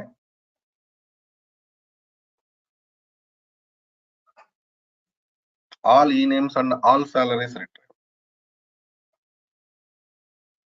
Next model, I want to retrieve only selected e-names, selected salaries. Where condition? See this.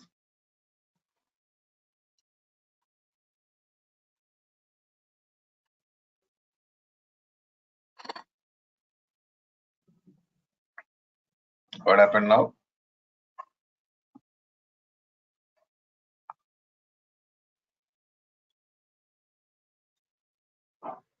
Only department number,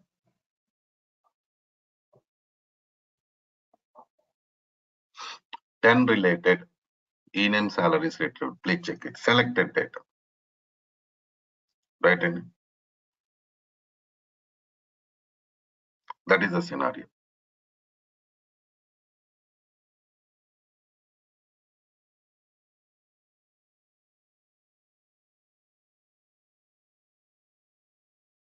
Right. So coming to next scenario. Now,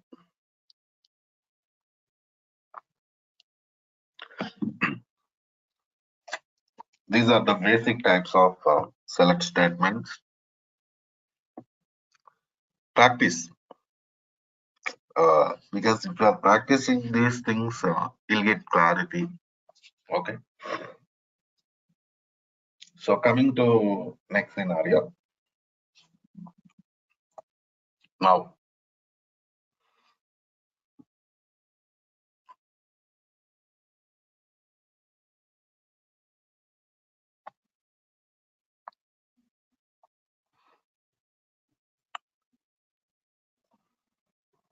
we have to discuss about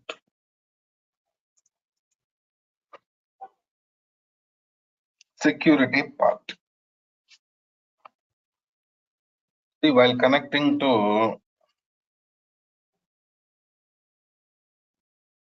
Management Studio,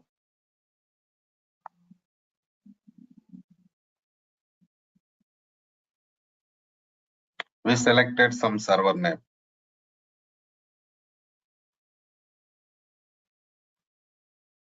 We did some other operations also. Right.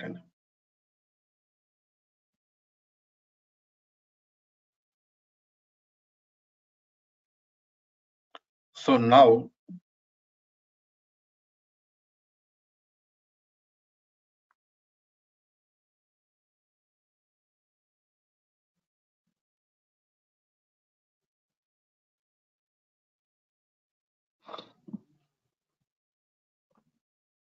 at the time of connecting to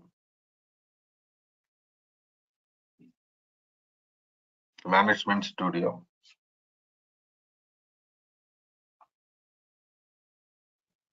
we have to provide some credentials also.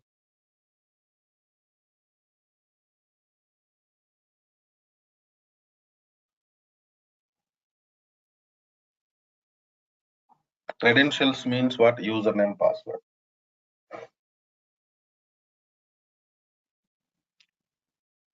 Login. So what are the different types of logins there in SQL and how we are going to work with them? I mean, how we are going to use. So these are all really important for us because we're in the beginning of so better to get some information about that knowledge. See, here we have Windows authentication login and SQL Server authentication login.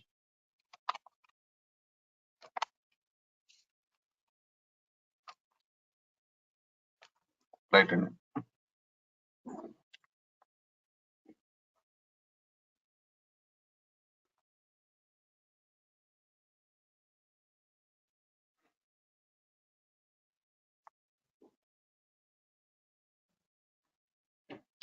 So now,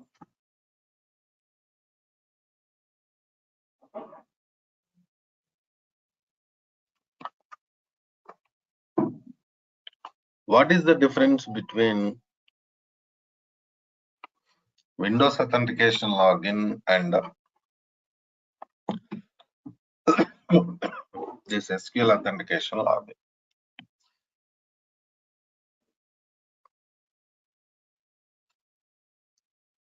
See,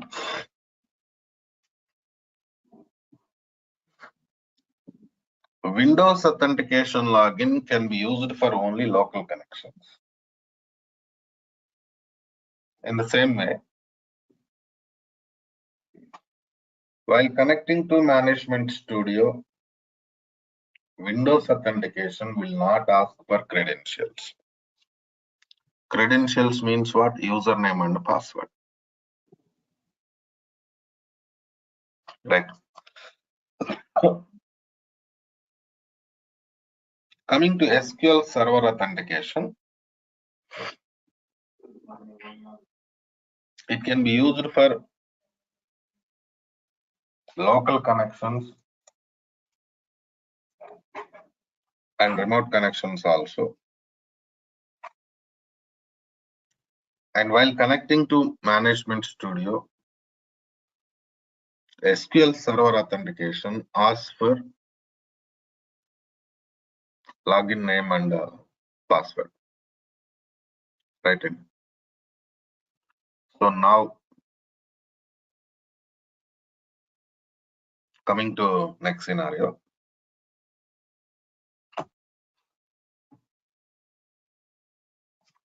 Close this Management Studio. Open it.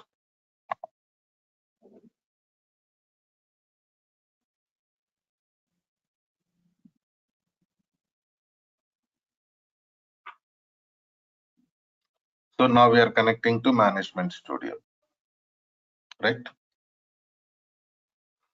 You can see authentications.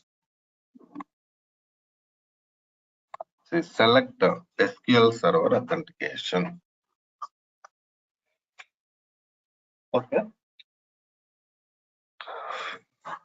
Select SQL Server authentication.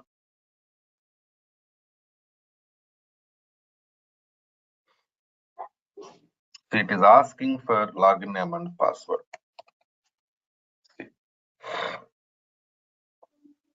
Connect.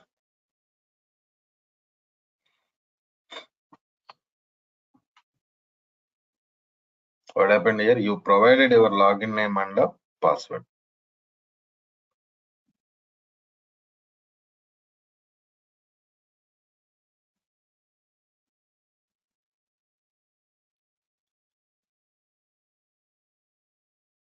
Right in.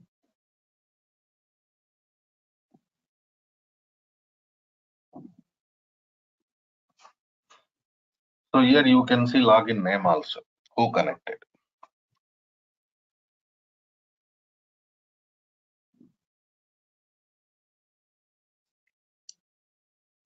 In the same way, close this window. Connect to Management Studio.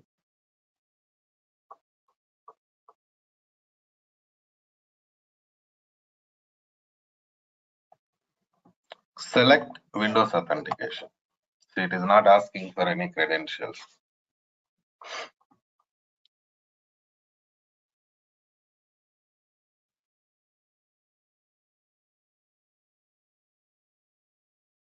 Okay, Nandi?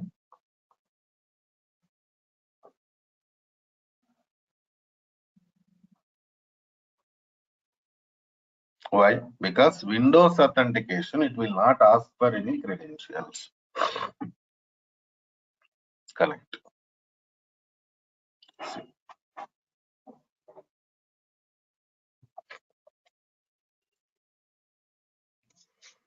Generally, some questions will be there here. What type of authentication we use in real-time environment?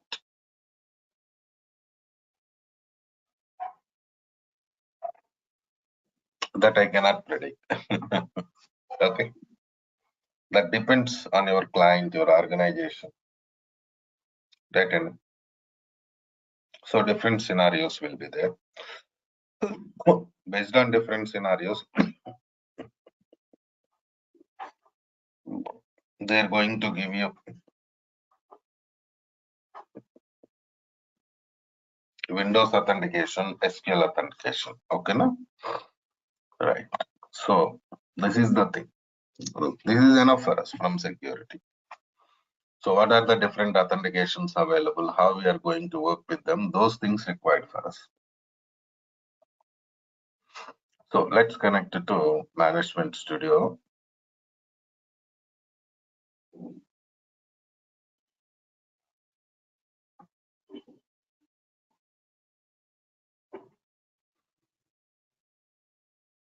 Go to New Query.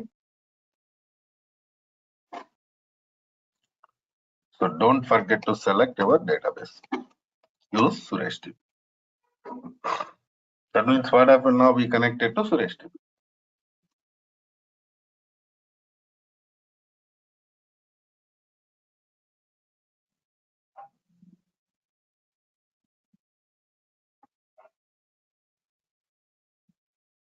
Right. And next step.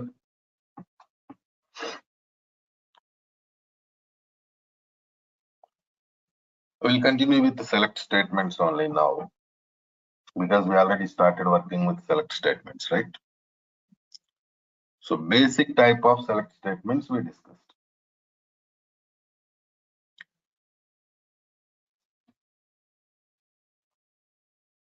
Now we are going to work with the distinct operator. What is that? Distinct operator.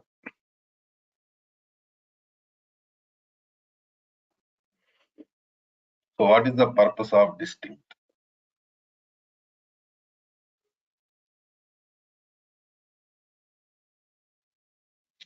See, basically, distinct operator is used to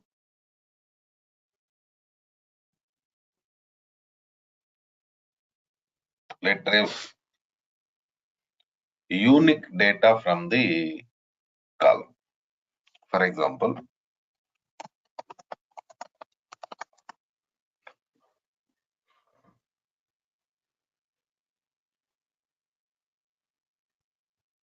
select salary from employee.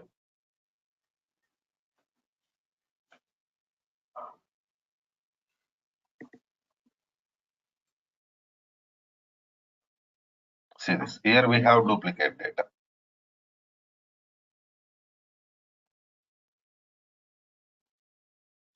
Right, Andy?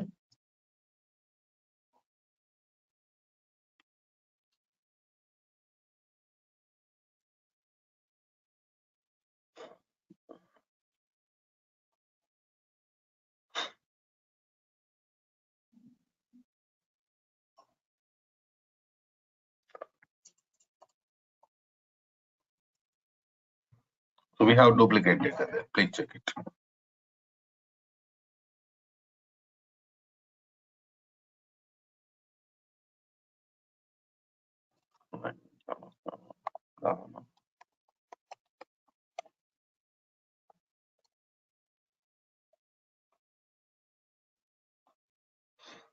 Distinct of salary I'm using now. See this now.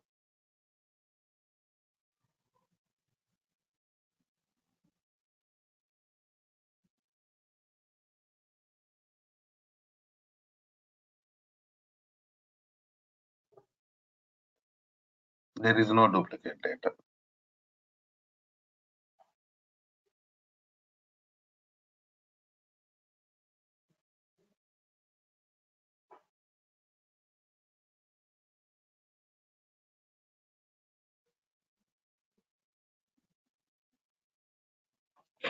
What happened now? Distinct operator retrieved only unique data from the column. Only unique data.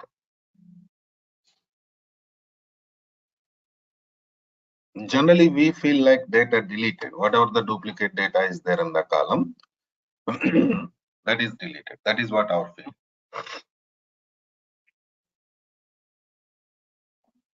But that's not correct. What happened? This operator retrieved only unique data from the table. That's what happened. Please check it.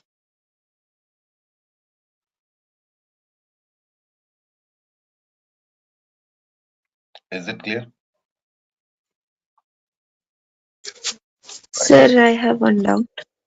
Tell me, please. So you have used distinct data for salary. If there will be two data type like salary and employee name will be different, right? In that case. So you have to apply distinct operator on individual columns. Okay. Right. Okay, now. Any questions? Okay, thanks. Anybody, please? Sir, is it possible to take a second column as well? Salary No, and that's not employee. possible. No, Okay. not possible. Yeah. Tell me, Rajalakshmi. Sir, you have used before star operator, right? So Where? star operator will be like for whole table it will show, is it? Star means Yeah, all columns. okay, sir.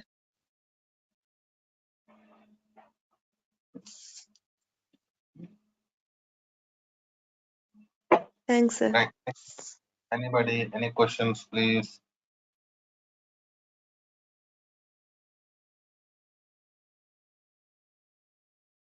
Okay. Let's do one thing. Some of you have not installed SQL Server. I know that. Even database also not created. Because if you want to create a database, you need backup.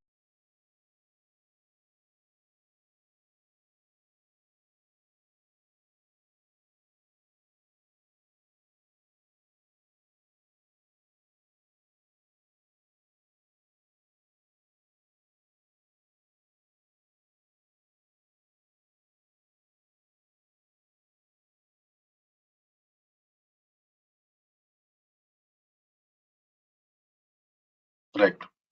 So a SQL Server developer. See,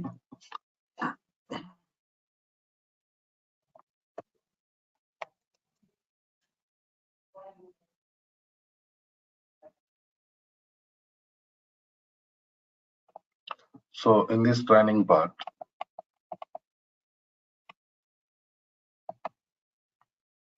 we are going to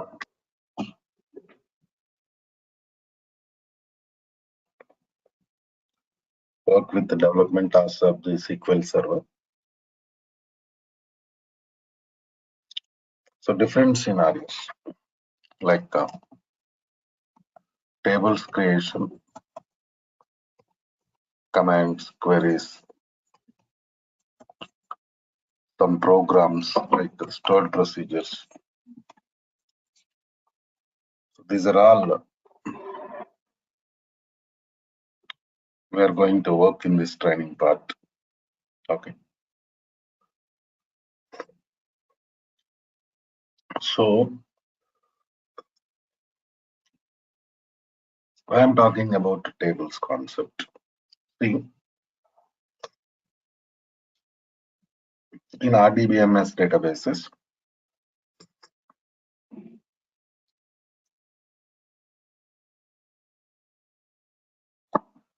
data can be stored in the form of only tables. There is no other facility. So you have to create table in the beginning. Then only you can go for data storage. So now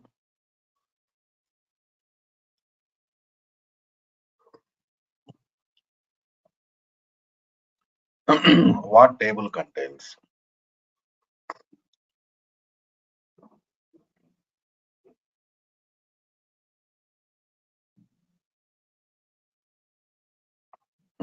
You are right.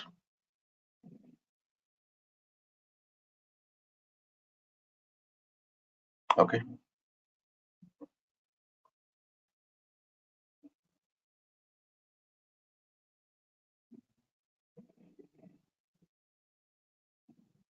So what table contains? That is important. Table always contains columns. Columns means structure. In the same way, rows. Rows means date. So what is column? What is row? General confusion. See,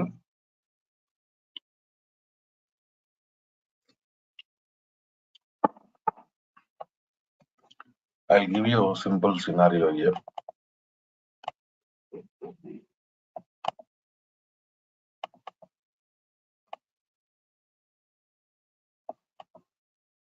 Suppose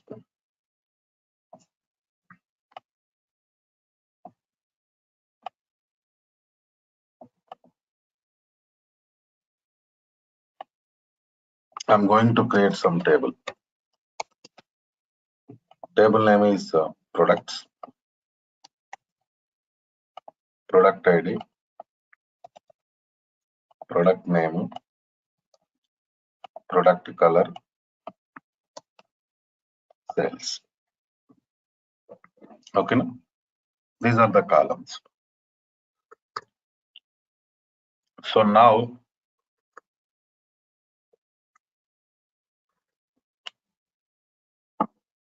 after creating this table,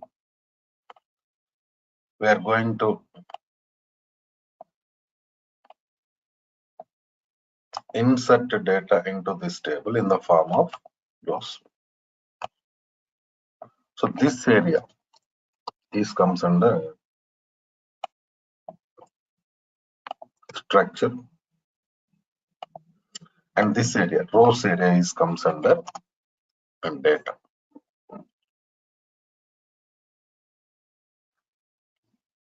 This is what the scenario.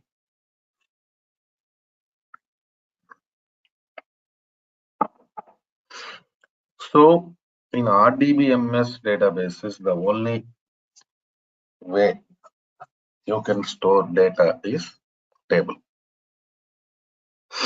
Table always contains structure and data. Structure means what? Columns are the table. Data means rows. Rows existing in the table.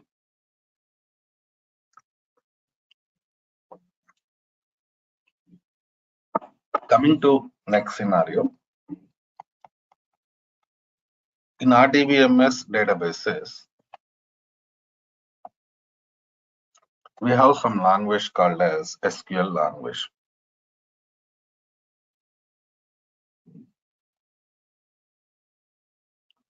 SQL stands for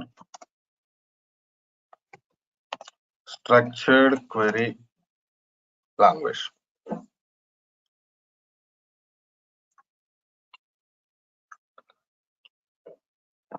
This is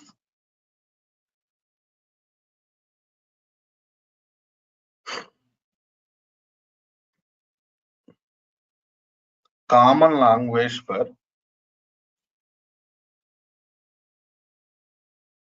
database development, not only Microsoft SQL Server. You go to any RDBMS database,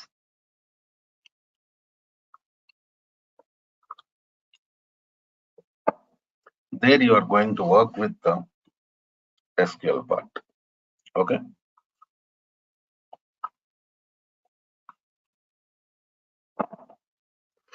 That is what the scenario. So in SQL,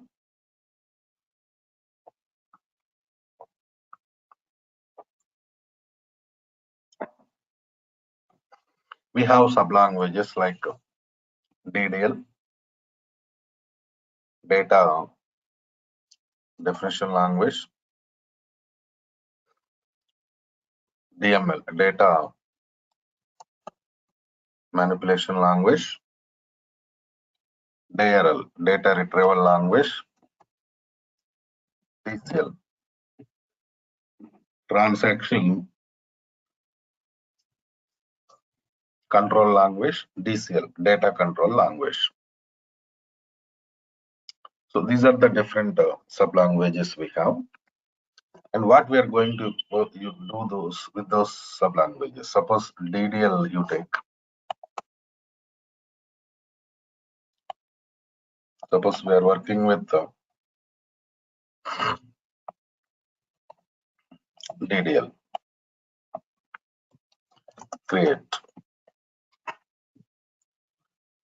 Creating table. Right. So in the beginning, you started database development means you start with the table creation only. Right. After creating table, generally what happens, sometimes we go for modifications, alter table. So alter command, that means like, suppose table already created, that is existing in the database. Now you can alter it. For example, adding new columns to the table, dropping columns from the table. So change data type of the columns. So this type of changes we are going to perform. Okay. So that is alter statement. After that, truncate statement also. I mean, these are commands of DDL. So truncate command, it is used to delete data from the table. Then we have drop. So drop command is used to delete a table from the database. Okay, now we have different scenarios. See that in the beginning you are going to create table, right? So as per your requirement, you can add a new columns to the table. I mean, altering table structure. Previously we discussed what is structure, and the same way what is the data. Those things we discussed previously, right? So coming to like scenario, deleting data. In the same, finally deleting complete table. Deleting complete table from the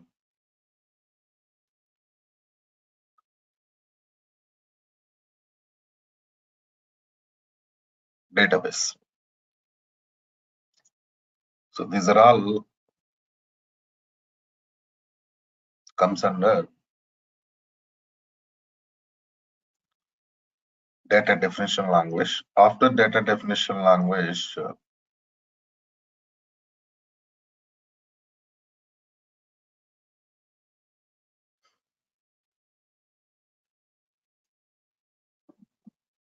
we are going to work with the DML, because after finishing data definition language, what happens? You'll get structure, proper structure, right? Because that structure is required for us. Without that structure, we cannot store data in the database. That's why in the beginning, what we are doing, we are going to work with the structure of the table. We are going to create structure of the table. Then we are going to work with the DML. Insert, update, delete. These are DML commands. Inserting table already created, right? So now table structure is ready. So you can insert the data, storage, right? And after that, you can go for update. You can update data. Update means what? Replacement. Suppose you are working with some database. So if you want to replace it with some other data, then you can go for it, right? So that is update command. Then we have delete operation. That is deleting data from the table. Suppose now you are working with some database, some data is existing in the table. You don't want to keep it in the table, then what to do? You can delete it, right? And so these are the different scenarios we have. Okay. So coming to next scenario.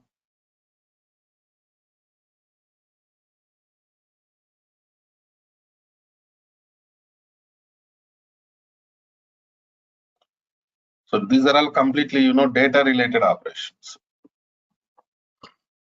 After that, we are going to work with very important part of the training, that is DRL part, data retrieval language. The only command of the DRL is select statement. So this is for retrieving data from the table.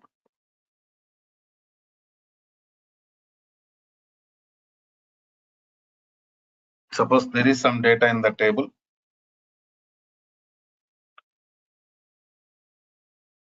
You want to see the data. In that case, you are going to use this select statement.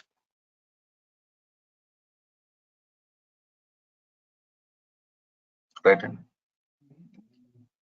So, you know, maximum topics of SQL developer related to this DLLM only. I'll show you content also today only. Let me finish this thing, then we will work with content part also. Then TCL, transaction control language. So whatever the operations you are going to perform in SQL Server environment, you have to control those operations. Right. And for that purpose, we use some commands, commit command and a rollback command. Commit means what? Save operation. Suppose you did some operation, you performed some operation, you want to save that operation permanently, go for commit.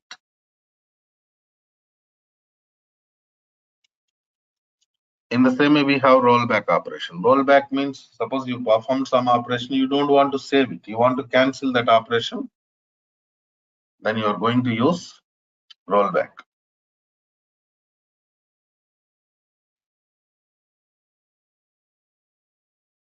So transaction control language. Transaction means what?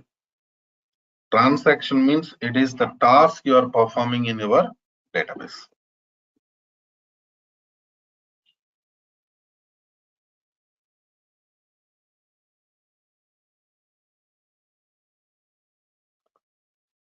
So in the same way, finally, we are going to work with the DCL, data control language. So data control language means it is related to logins creation, providing permissions, canceling permissions.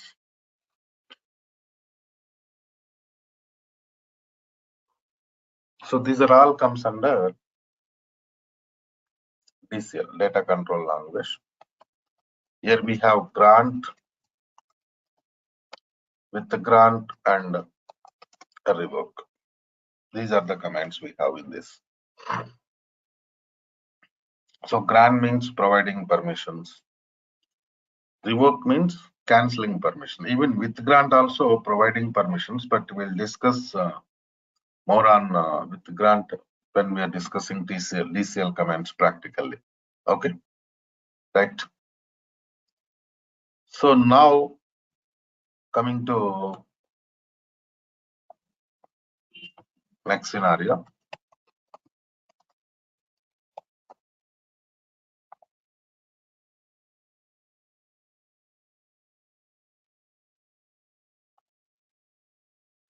Let's open content once.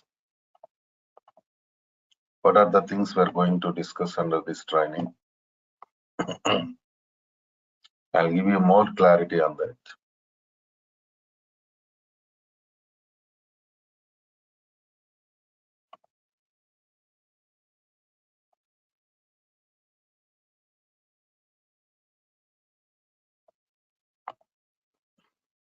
See this is the content we are going to discuss.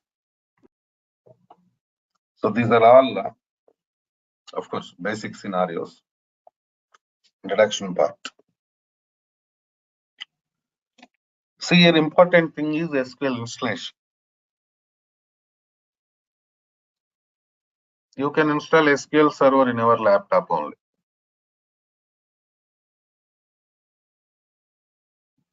Right. The only requirement for SQL Server installation is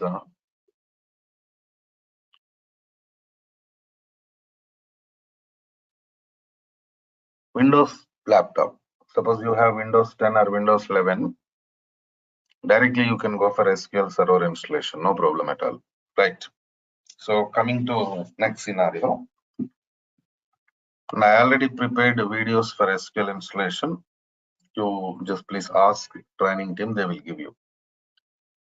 Then here we are going to start our commands. See this. So data definition, data manipulation, data retrieval. Commit rollback and buffer management means that is TCL. See that.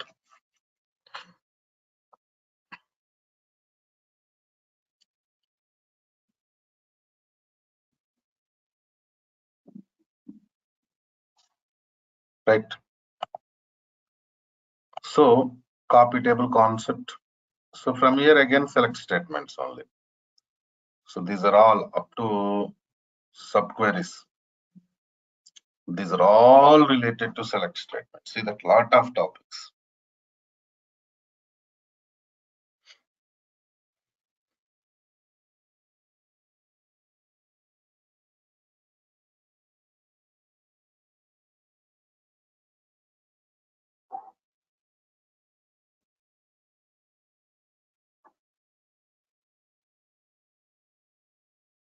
Right.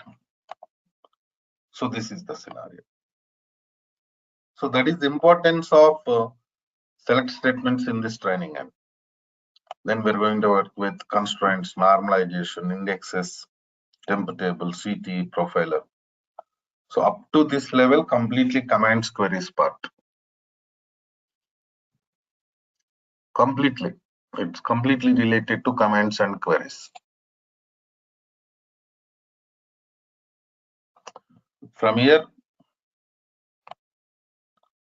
up to this level, programming part completely. See that.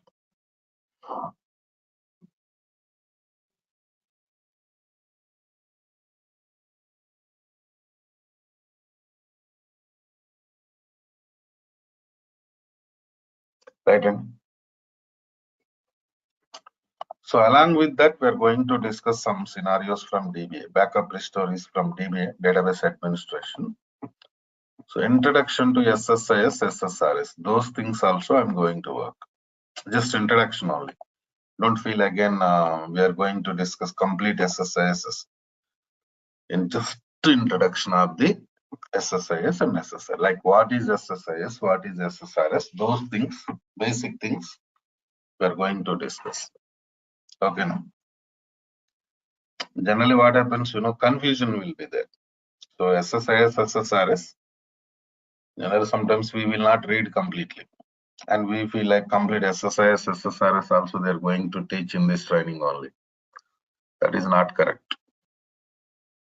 Because SSIS, SSRS is separate course, MSBI, Microsoft Business Intelligence course.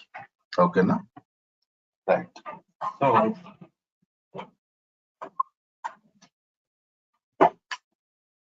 coming to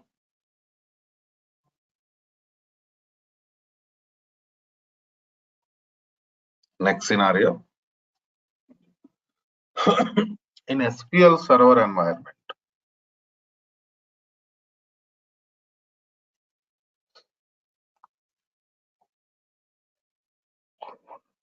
to complete the task, we need some tool. What is the tool? So the tool name is Management Studio. We also call it as SSMS, SQL Server Management Studio. Right. And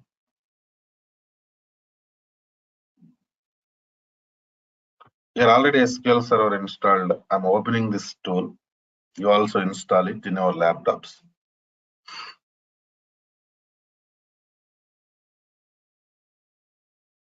So while connecting to Management Studio, here you can see server name. Right. So this is our server name. We are connecting to this server only. Now connect.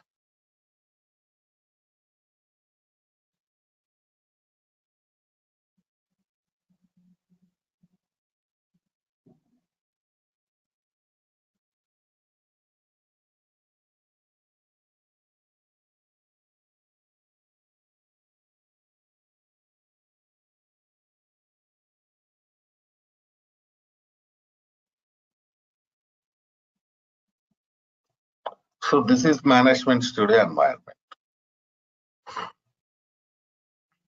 But here we are going to work with the commands queries, right? And so for that, you can see new query window here. See, we connected to query window. Here in SQL Server environment, what happens, we are going to work with more number of, multiple databases. That is what the scenario. That's why after connecting to Management Studio, you have to select your database name. Suppose my database name is Suresh DB. Use Suresh DB means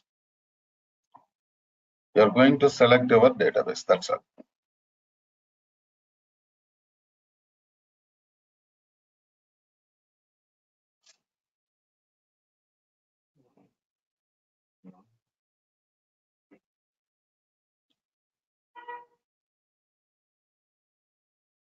So just execution purpose, you can use this execute button. See this. Or function key F5 from the keyboard can be used for execution. See, done.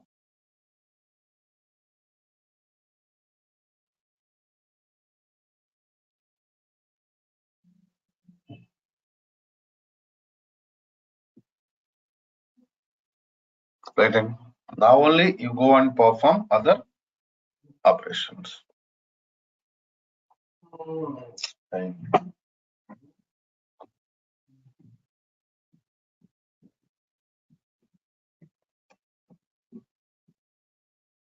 So this is overall scenario. So now what to do? You have to call training team. They will give you access on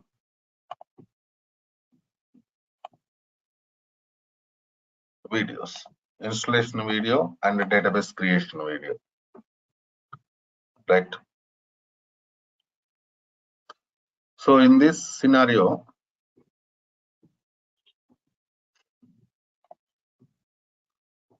any new participants there today?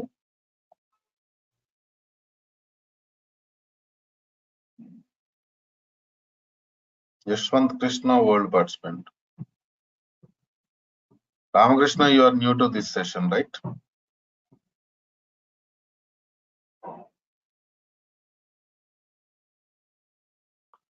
Only Ramakrishna is the new participant. All are old participants only. I think we already discussed these points, right? Everything discussed.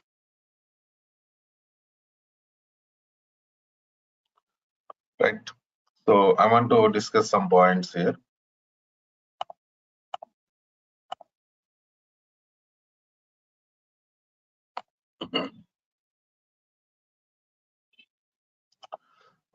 Bhargav, you are DBA, right? Bhargav. I know that. I remember your name. All participants.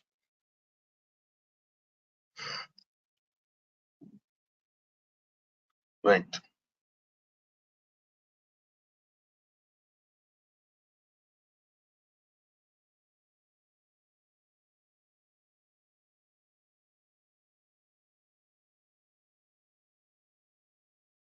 So all participants, we are going to change link from Wednesday. Before that, if anybody, already some people enrolled, I know that. I have their names also. Other participants, if anybody wants to continue this training, enroll with this, because If Wednesday onwards, only enrolled people can attend this class. Enroll means fee paid. Fee paid. Okay, so I want to stop here itself for today because a lot of people have not completed SQL installation. So now I will ask a list of the participants who enrolled for this training, and I will share you Google Drive access. You'll get it as SQL installation, Google Drive name. You'll get access today. Complete installation, and you'll get email also. Like from database backup file, you'll get email also. There only you can see restore video, restore database also. Restore database means what? Creating database. Finish all these things. Tomorrow onwards, I'll start with the data types. Data types started means actual training started. Okay, that is the plan. Right then. See you tomorrow.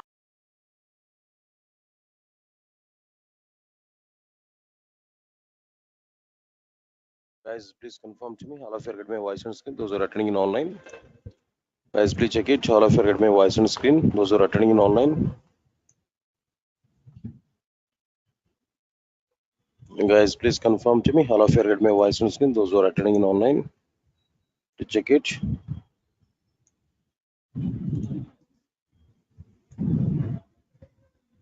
Guys, please confirm to me. All of you get my voice on screen. Those who are attending in online.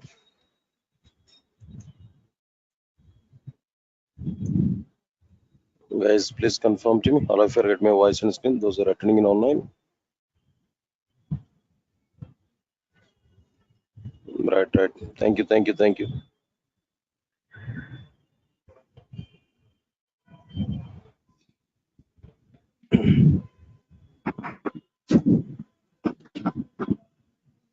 Right. Good evening, guys.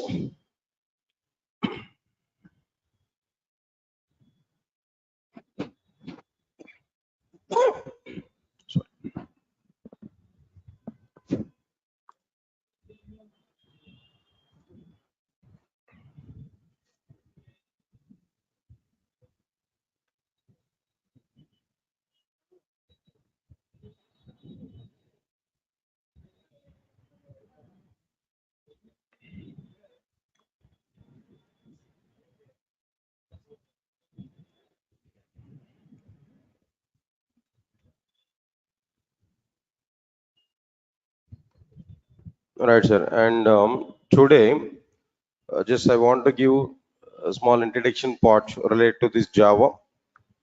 Just brief overview of Java programming language I'm going to give. All right. All of you are coming for a demo class only, right? Right. Thank you.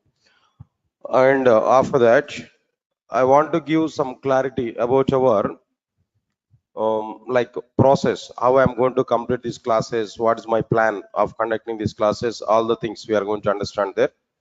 Right, now let's see this point here. First of all, I'm asking one direct question to all of you guys. Now today you're coming for Java demo class, right? Core Java or whatever it may be, full stack Java or something else. Simple question, straight question. Why you are selecting Java now? We have so many technologies, so many programming languages, but still why we are selecting Java today? What is the need? Because of your parents' force, no? No, sir. My brother is working with IBM. He earned per month 60,000 or 70,000. No. So my parents are saying to us, so your brother is already earning 60,000 while you are vacant after completion of the BTech. So go and join with the classes at Amirpet, then try to get job. Because of this, you are coming, right? No, sir. I completed my BTech few years back, 4 years back.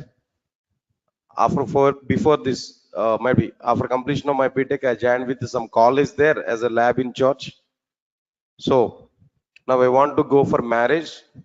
Opposite side people are asking to me, if you are the lab coordinator, we don't want to give my girl to you. So try to get software job, then only come here. Yeah, is this the reason? Any other reason? No. So then simple question, why you are selecting Java? Any reason, Kerno? Definitely, I can give some reasons. All these reasons are funny reasons only, but I think so these reasons may not be available for you. Only one simple, straightforward answer. For the sake of getting job, for the sake of getting good job. Why is there? Why job is required? Common sense only. I'm asking that. I'm not thinking about too much technical questions now. Why we need this job now? Because of two reasons. Because of very good identity. As I completed my academics, definitely I have to get some identity. I need some background. So one company background I require. So job is mandatory. That's one point. Why job is mandatory? Why identity is mandatory? Sorry. We are able to get job at any field. That is not at all the deal. But with very good identity, getting job is important. So identity, recognition, that's one reason. Any other reason here? Second reason, ultimate reason we have. What is the second reason? No. What is the second? Identity is okay. Respect and identity both are at the same side. Second reason is there. What is the second reason? No. Money. Am I right or not? Good amount of money. Every month, survival, right? Definitely we need some money. See, if we are giving answers like, sir, I'm very much crazy on programming, that's why I'm coming to this Java. No, I don't want to go believe all these kind of statements. No, they are overaction statements only. Yes, sir. Am I right or not? Identity with a good respect, and next one is what? Their money. They are the two important factors in our life. Without money, will you work for the 1 year of time? With any company, will you work for 1 year of time with any company without money? No. So definitely money is required or not? Arey yaar, that is your fundamental right. We are working with a company for the sake of money only. At the same time, money with respect, money with identity. That both are required. Fine. Whatever it may be, leave this one. Why I'm giving this kind of discussion here? The point is what? If you want to get very good job, in order to get money and respect and identity, Java is a right platform. Java is the right platform at present as per the outside market situation. Market is not much good. Somewhat dryness is going on there.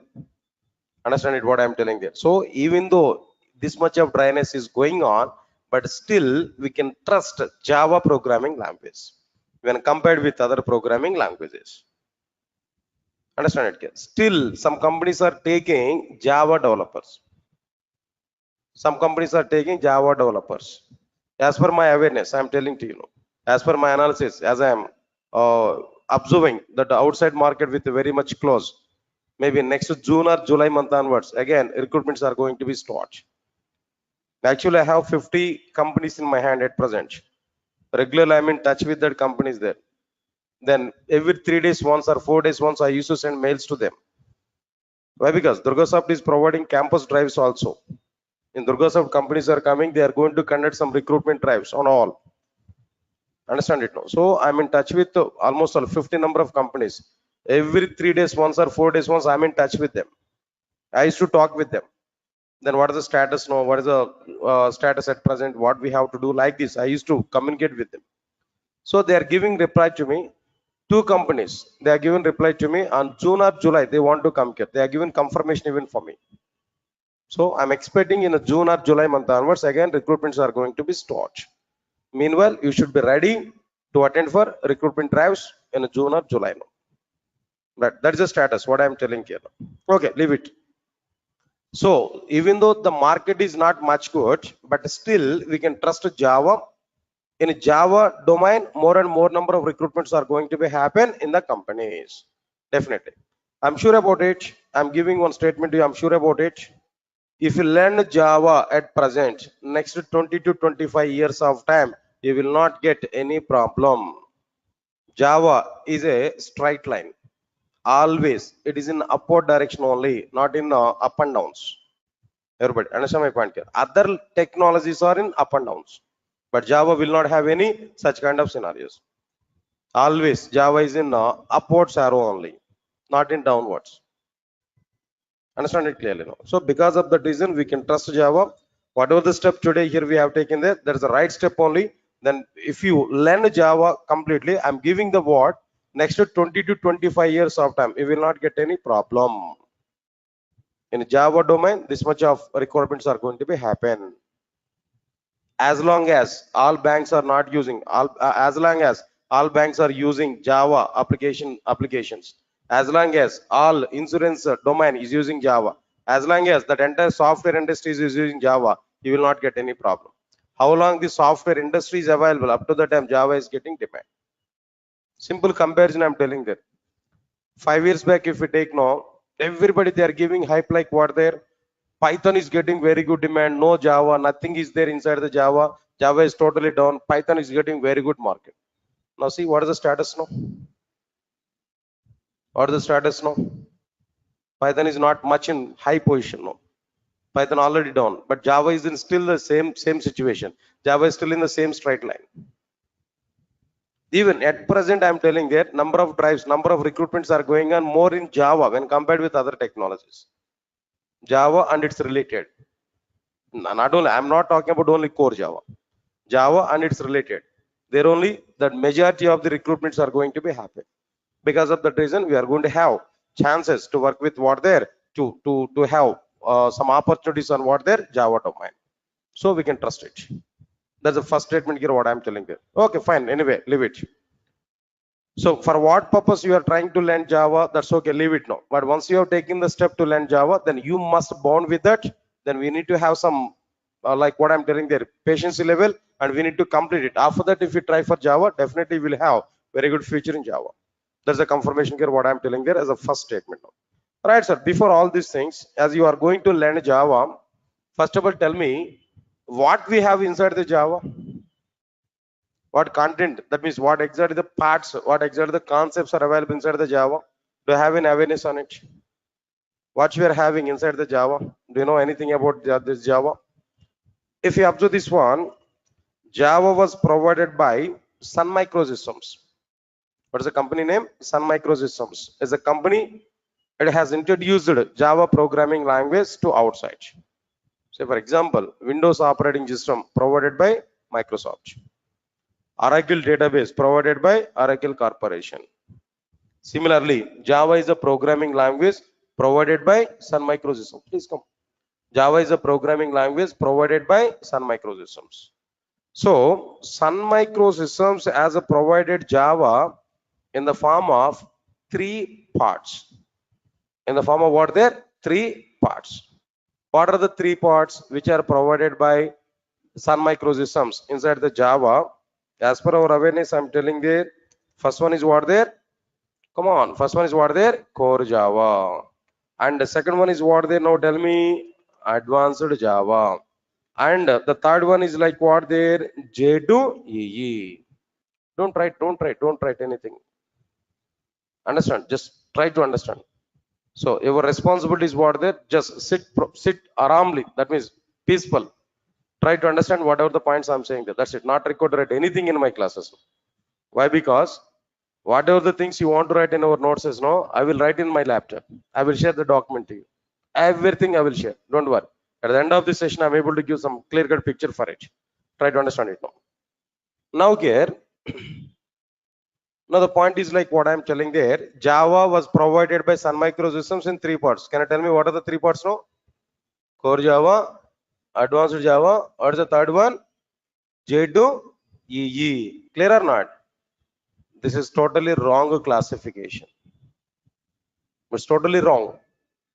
Everybody is following this kind of terminology only, but this is wrong. This is unfortunate. This is wrong. This is not the right classification what Sun Microsystems has given. This is only local terminology. More clearly, Amirpet institutes have given this kind of classification as per their business. Of course, not only Amirpet, I'm telling that institutes have given this kind of thing. Bangalore institutes or maybe Chennai institutes, whatever it may be. No. So this is not the terminology which was provided by Sun Microsystems. Okay, sir, good. This is not the right terminology. But what is right terminology? What is right terminology? If you observe this, Java was provided by Sun Microsystems in the form of the same 3 parts, no? But what are the 3 parts here? First one is J2SE or Java SE. Of course, almost all we can say it is a core Java. But that core Java terminology is not available, but we can say it's a core Java, equivalent. And the second one is what there? Second one is J2EE or Java EE. Second one is what there? J2EE or Java EE. And the third one is what there? J2ME or Java ME. J2ME or what there? Java ME. So all of you are getting it or not? Now tell me, Java was provided by Sun Microsystems in the form of three parts. What are the three parts now? J2SE, J2EE, J2ME. What is not available? This is not available. I want to delete this, not try to understand it now. Just let me delete it. Not required. That is a totally wrong terminology. But in outside, everybody is following that terminology only. Because of that reason, as a first point in my classes, I'm telling to you clearly that terminology is a wrong terminology. This is right terminology that we have to follow. Clear, sir? J2SE, J2EE, and J2ME. Good. That's okay, fine. But what is this J2SE actually? What it will cover? What we are able to get from this J2SE? What we are able to get from J2SE? Right. Simple points. Try to understand it clearly. Java 2 Standard Edition. Java 2 Standard Edition. Abbreviation, I'm telling that. Good. What it will provide? It will provide only fundamentals of the programming language. What it will cover now? Tell me. Only fundamentals of the Java programming. Not complete Java.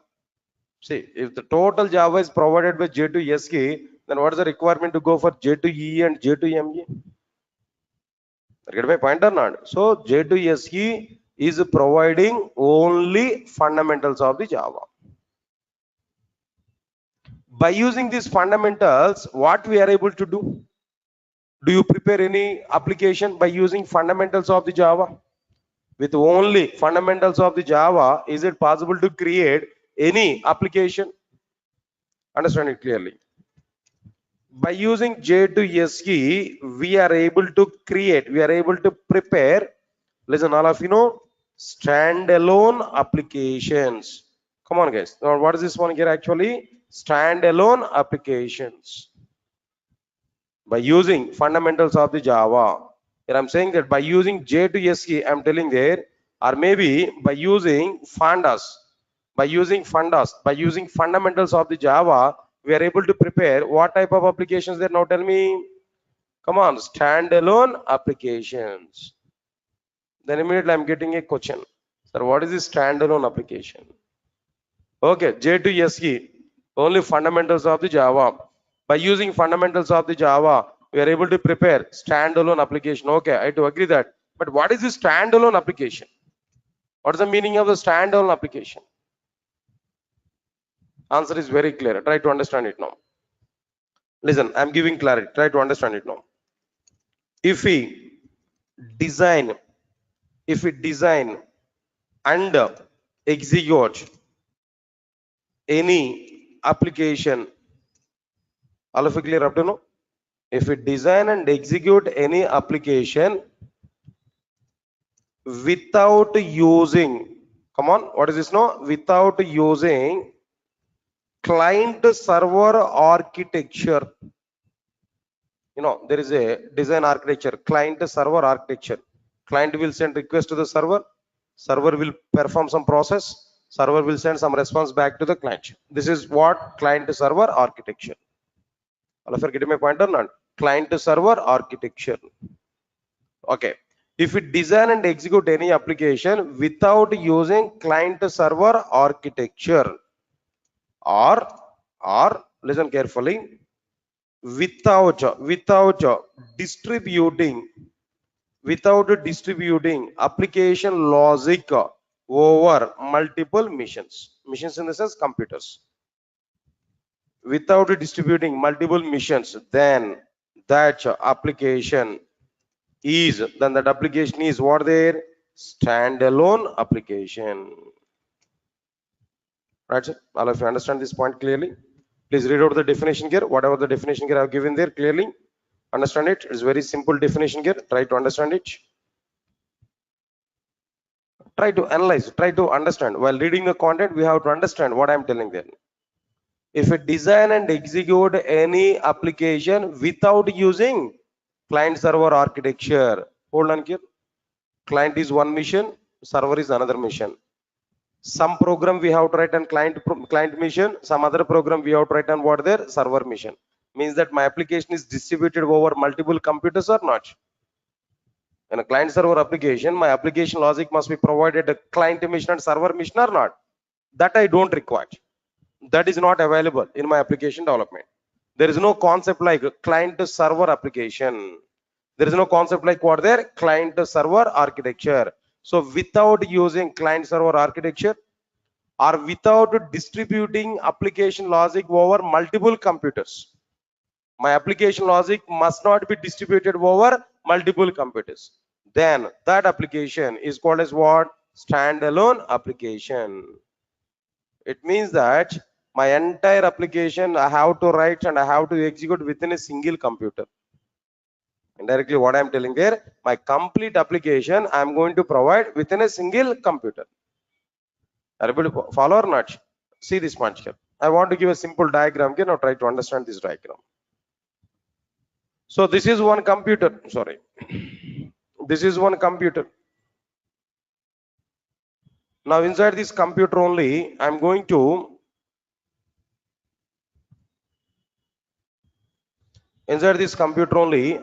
prepare my entire program. Now here, this is what I'm telling there, my application. Everybody understand this clearly. Now here, I'm going to prepare what there, some application logic. My complete application is available inside this particular machine only. My total program is available inside my computer only. This is the logic. This is my code. Whatever the instructions here I want to prepare, this is my code. Now computer I want to say it is what their mission. And this is my program. Program I want to say it is what their application. Total application I have written within a single computer. There only I am compiling my program. There only I am executing my program. My program is asking to me enter some input data. I entered input data in the same computer. My program is giving some output to me in the same computer. I am able to test my application within the same computer. Everything about my application is going on in a single computer. Entire application logic is provided in a single computer. This type of application is called standalone application. All of you following or not? This type of application is called as what there? Standalone application. To prepare the standalone applications, we required what technology, what programming language we required? J2SE, Java 2 Standard Edition. To prepare these applications, only fundamentals of the Java is sufficient. Only what is sufficient here? Fundamentals of the Java is sufficient. Not required to go for too much Java programming language. Is that all of you are following or not? That's okay. Now this is clearly the diagram here. Don't worry. This diagram also I'm going to be include there in the future. I will provide even this diagram also to you in the document here now. Right, sir? Clear? This is exactly the meaning of what there standalone application. Okay, sir. Understood, sir. Clearly, I'm getting some point here. What is the point here I'm getting there? J2SE is a Java 2 Standard Edition. It will provide only fundamentals of the Java programming, not complete Java. With only fundamentals, I can prepare standalone applications. What is standalone application? Design and execute Java application, any application, without using client server architecture or without distributing application logic over multiple machines, or by providing entire application logic in a single computer. Then that application is what their standalone application. Okay, good. Up to that, okay, I understood that. Now tell me, sir, how many applications are standalone applications in outside? In outside, so many applications are available. So many computer applications are available. Out of all these computer applications, software applications, how many applications are standalone applications? What are the examples for the standalone applications? Can you tell me? Right. I can give some examples. After that, I will give ratio. Understand it? What are the various examples here I'm telling to you? So this is my laptop, right? Inside my laptop, inside my computer, calendar is available or not? Can I get calendar or not? Come on, guys. That calendar is also an application. That application is available within the same computer. Am I right or not? So that calendar is what there is an example for standalone application. Leave this one. Inside my computer, calculator is available or not? Come on, calculator. Calculator doesn't distribute its logic over multiple machines. It doesn't require client server architecture. Within my single computer, that calculator is running or not? All right, so now calculator is an example for standalone application. Say for example, for the sake of diagram, I open this paint. This is what their paint. Am I right or not? Paint is also an application. All right. This paint is also be what their a standalone application, and so on and so on and so on. So many things are available. Calculator, calendar, and so on. All these things are what their standalone applications. Clear? That's fine. All right, sir. Good. These are the examples now. But how many applications are standalone applications in outside? How many applications are standalone applications in outside? If you observe this point here, I'm giving clarity. Now try to understand it now. Only 5% of the applications are standalone applications. Only how many applications? No, 5% of the applications are what? Standalone applications. Only 5% of the applications are what? Standalone applications. Yes, clear? All of you are following these points now. Good.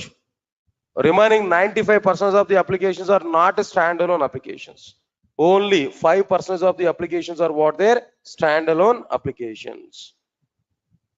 Clear? Now try to understand it clearly. After this,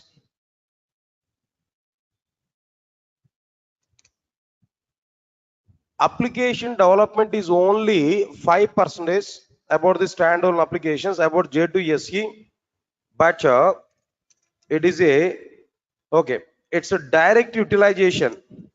J2SE direct utilization is only 5%, but it's a dependency level. But its dependency level is 1000%. That is this point. Its direct utilization is what there only 5%, but its dependency level is what there 1000%. Sir, what is this mathematics today? 5% and 1000%. I'm not getting clarity. What is this actually? I'll give some clarity. Understand it now. Understand it now. It is a dependent programming language for, it's a dependent programming languages for number one, to learn J2EE, instead of saying that learn, to work with J2EE technologies. If you want to learn advanced level, we must require core level or not? If you want to construct a building, foundation is required or not? That foundation is what there J2SE. That remaining part of the building is what there J2EE. If you want to work with J2EE technologies, what is required? J2SE is required. That's why I'm saying that it is 1000% dependency level. It is required 1000% for other technologies. Observe carefully. And other one is like what I'm telling there. Apart from that, to work with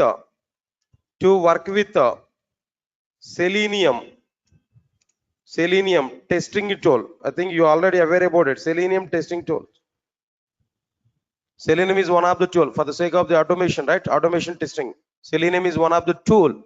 If you want to learn or if you want to work with the Selenium, you must know J2SE. Without having J2SE knowledge, you are unable to do anything with the Selenium. But Selenium is also another tool. It's going on there in outside. Next one is what there? In the same way, Salesforce. If you want to work with Salesforce, or if you want to learn a Salesforce tool, again, you require what there? J2SE part. Not only that, if you want to work with the Hadoop, do you aware about it? No, Hadoop is a big data analysis. If you want to work with, or if you want to learn Hadoop, again, what is required here? No, J2SE is required. Or if you want to work with, or if you want to learn SEAP related tools, ABAP, or maybe some HR, or maybe something else. If you want to learn SAP tools, SAP tools, then again, what is required here? No, J2SE is required. Not only that, if you want to work with Android mobile application development platform, if you want to work with Android mobile application platform, there definitely we require what there? J2SE part. And so on and so on and so on. So many. Not only this, just only some of the products list I have given there, and so on. So many. Everything, almost all 90% of the software products nowadays are depending on what their J2SE. But J2SE direct utilization is only what? 5%. But its a dependency level is what there? 1000% because of all these many things. If you want to learn Salesforce, if you want to learn Selenium testing, or if you want to go with SAP tools, or if you want to learn Adobe, for all these things, one prerequisite is needed. What is that prerequisite here? J2SE part. So it's a dependent programming language or not? That's why 1000% dependency level is available over this particular programming language. Yeah, because of this reason also we might be Java is not having any downfall. Always Java is having what there? Upgrade. That means upward arrow. You can understand it clearly. Right, so now this is what exactly the information about what there? J2SE. Guys, tell me what I discussed here up to now. Point by point I have given there. First of all, tell me what is the abbreviation for J2SE? Java 2 Standard Edition. What it will cover? What it will provide? Only fundamentals of the Java. By using these fundamentals, what type of applications we are able to prepare? Standalone applications. Standalone application is using client server architecture or not using client server architecture? Come on, using client server architecture or not using client server architecture? Not using client server architecture. Without using client server architecture, without distributing application logic over multiple machines, if we design and execute any application on then that application is what there? Standalone application. Can you tell me some examples for standalone applications? No, calculator, calendar, paint, and so on. How many applications are standalone applications in outside? No, 5%. So J2SE direct utilization is what? 5%. But its dependency level is what? 1000%. How can you say it's a 1000% dependent programming language? How can you say it's a 1000% dependent programming language?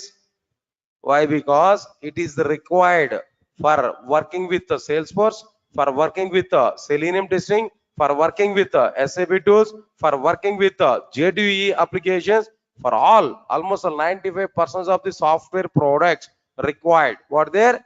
J2SE.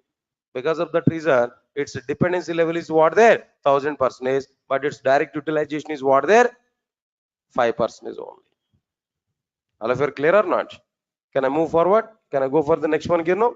All right. What about this next one here? Observe carefully. J2EE.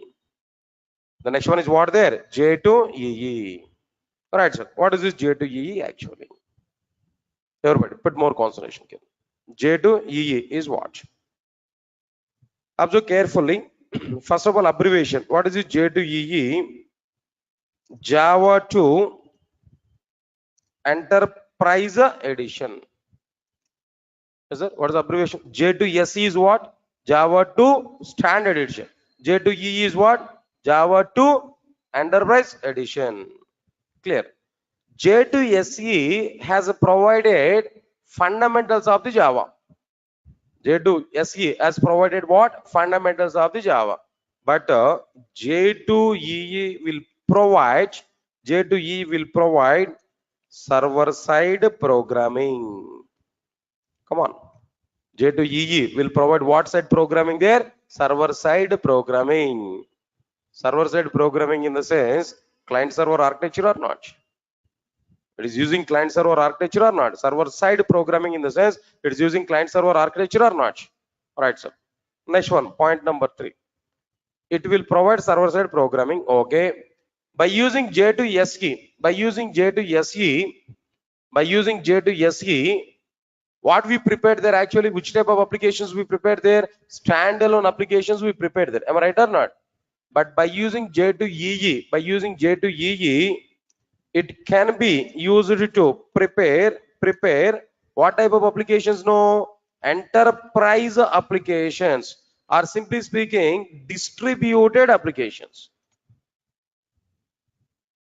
By using J to EE, what type of applications we are able to prepare? Enterprise applications, or we can prepare what there? Distributed applications.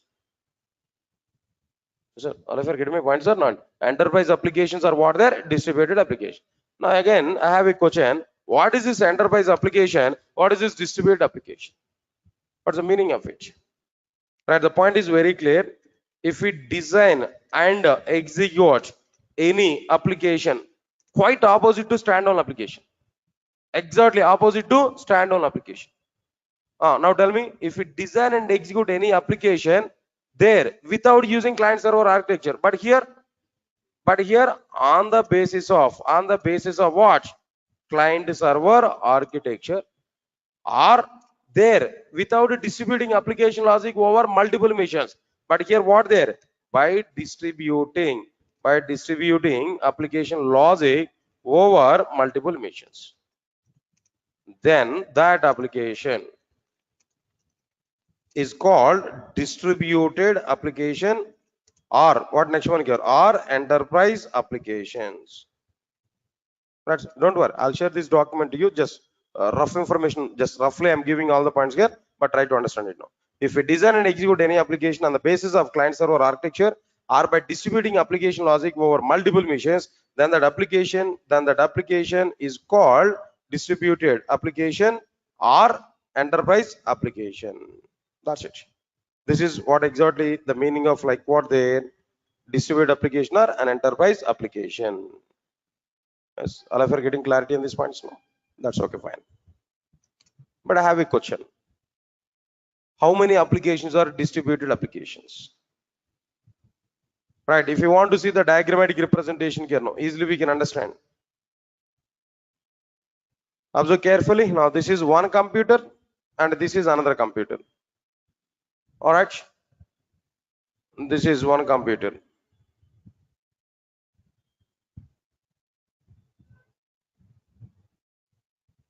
All right, sir. In between these two computers, what is required? Network is required. Am I right or not? Network is required. Protocol is required. Communication point of view. Now this I want to say client mission. Now this I want to say what there? Server mission.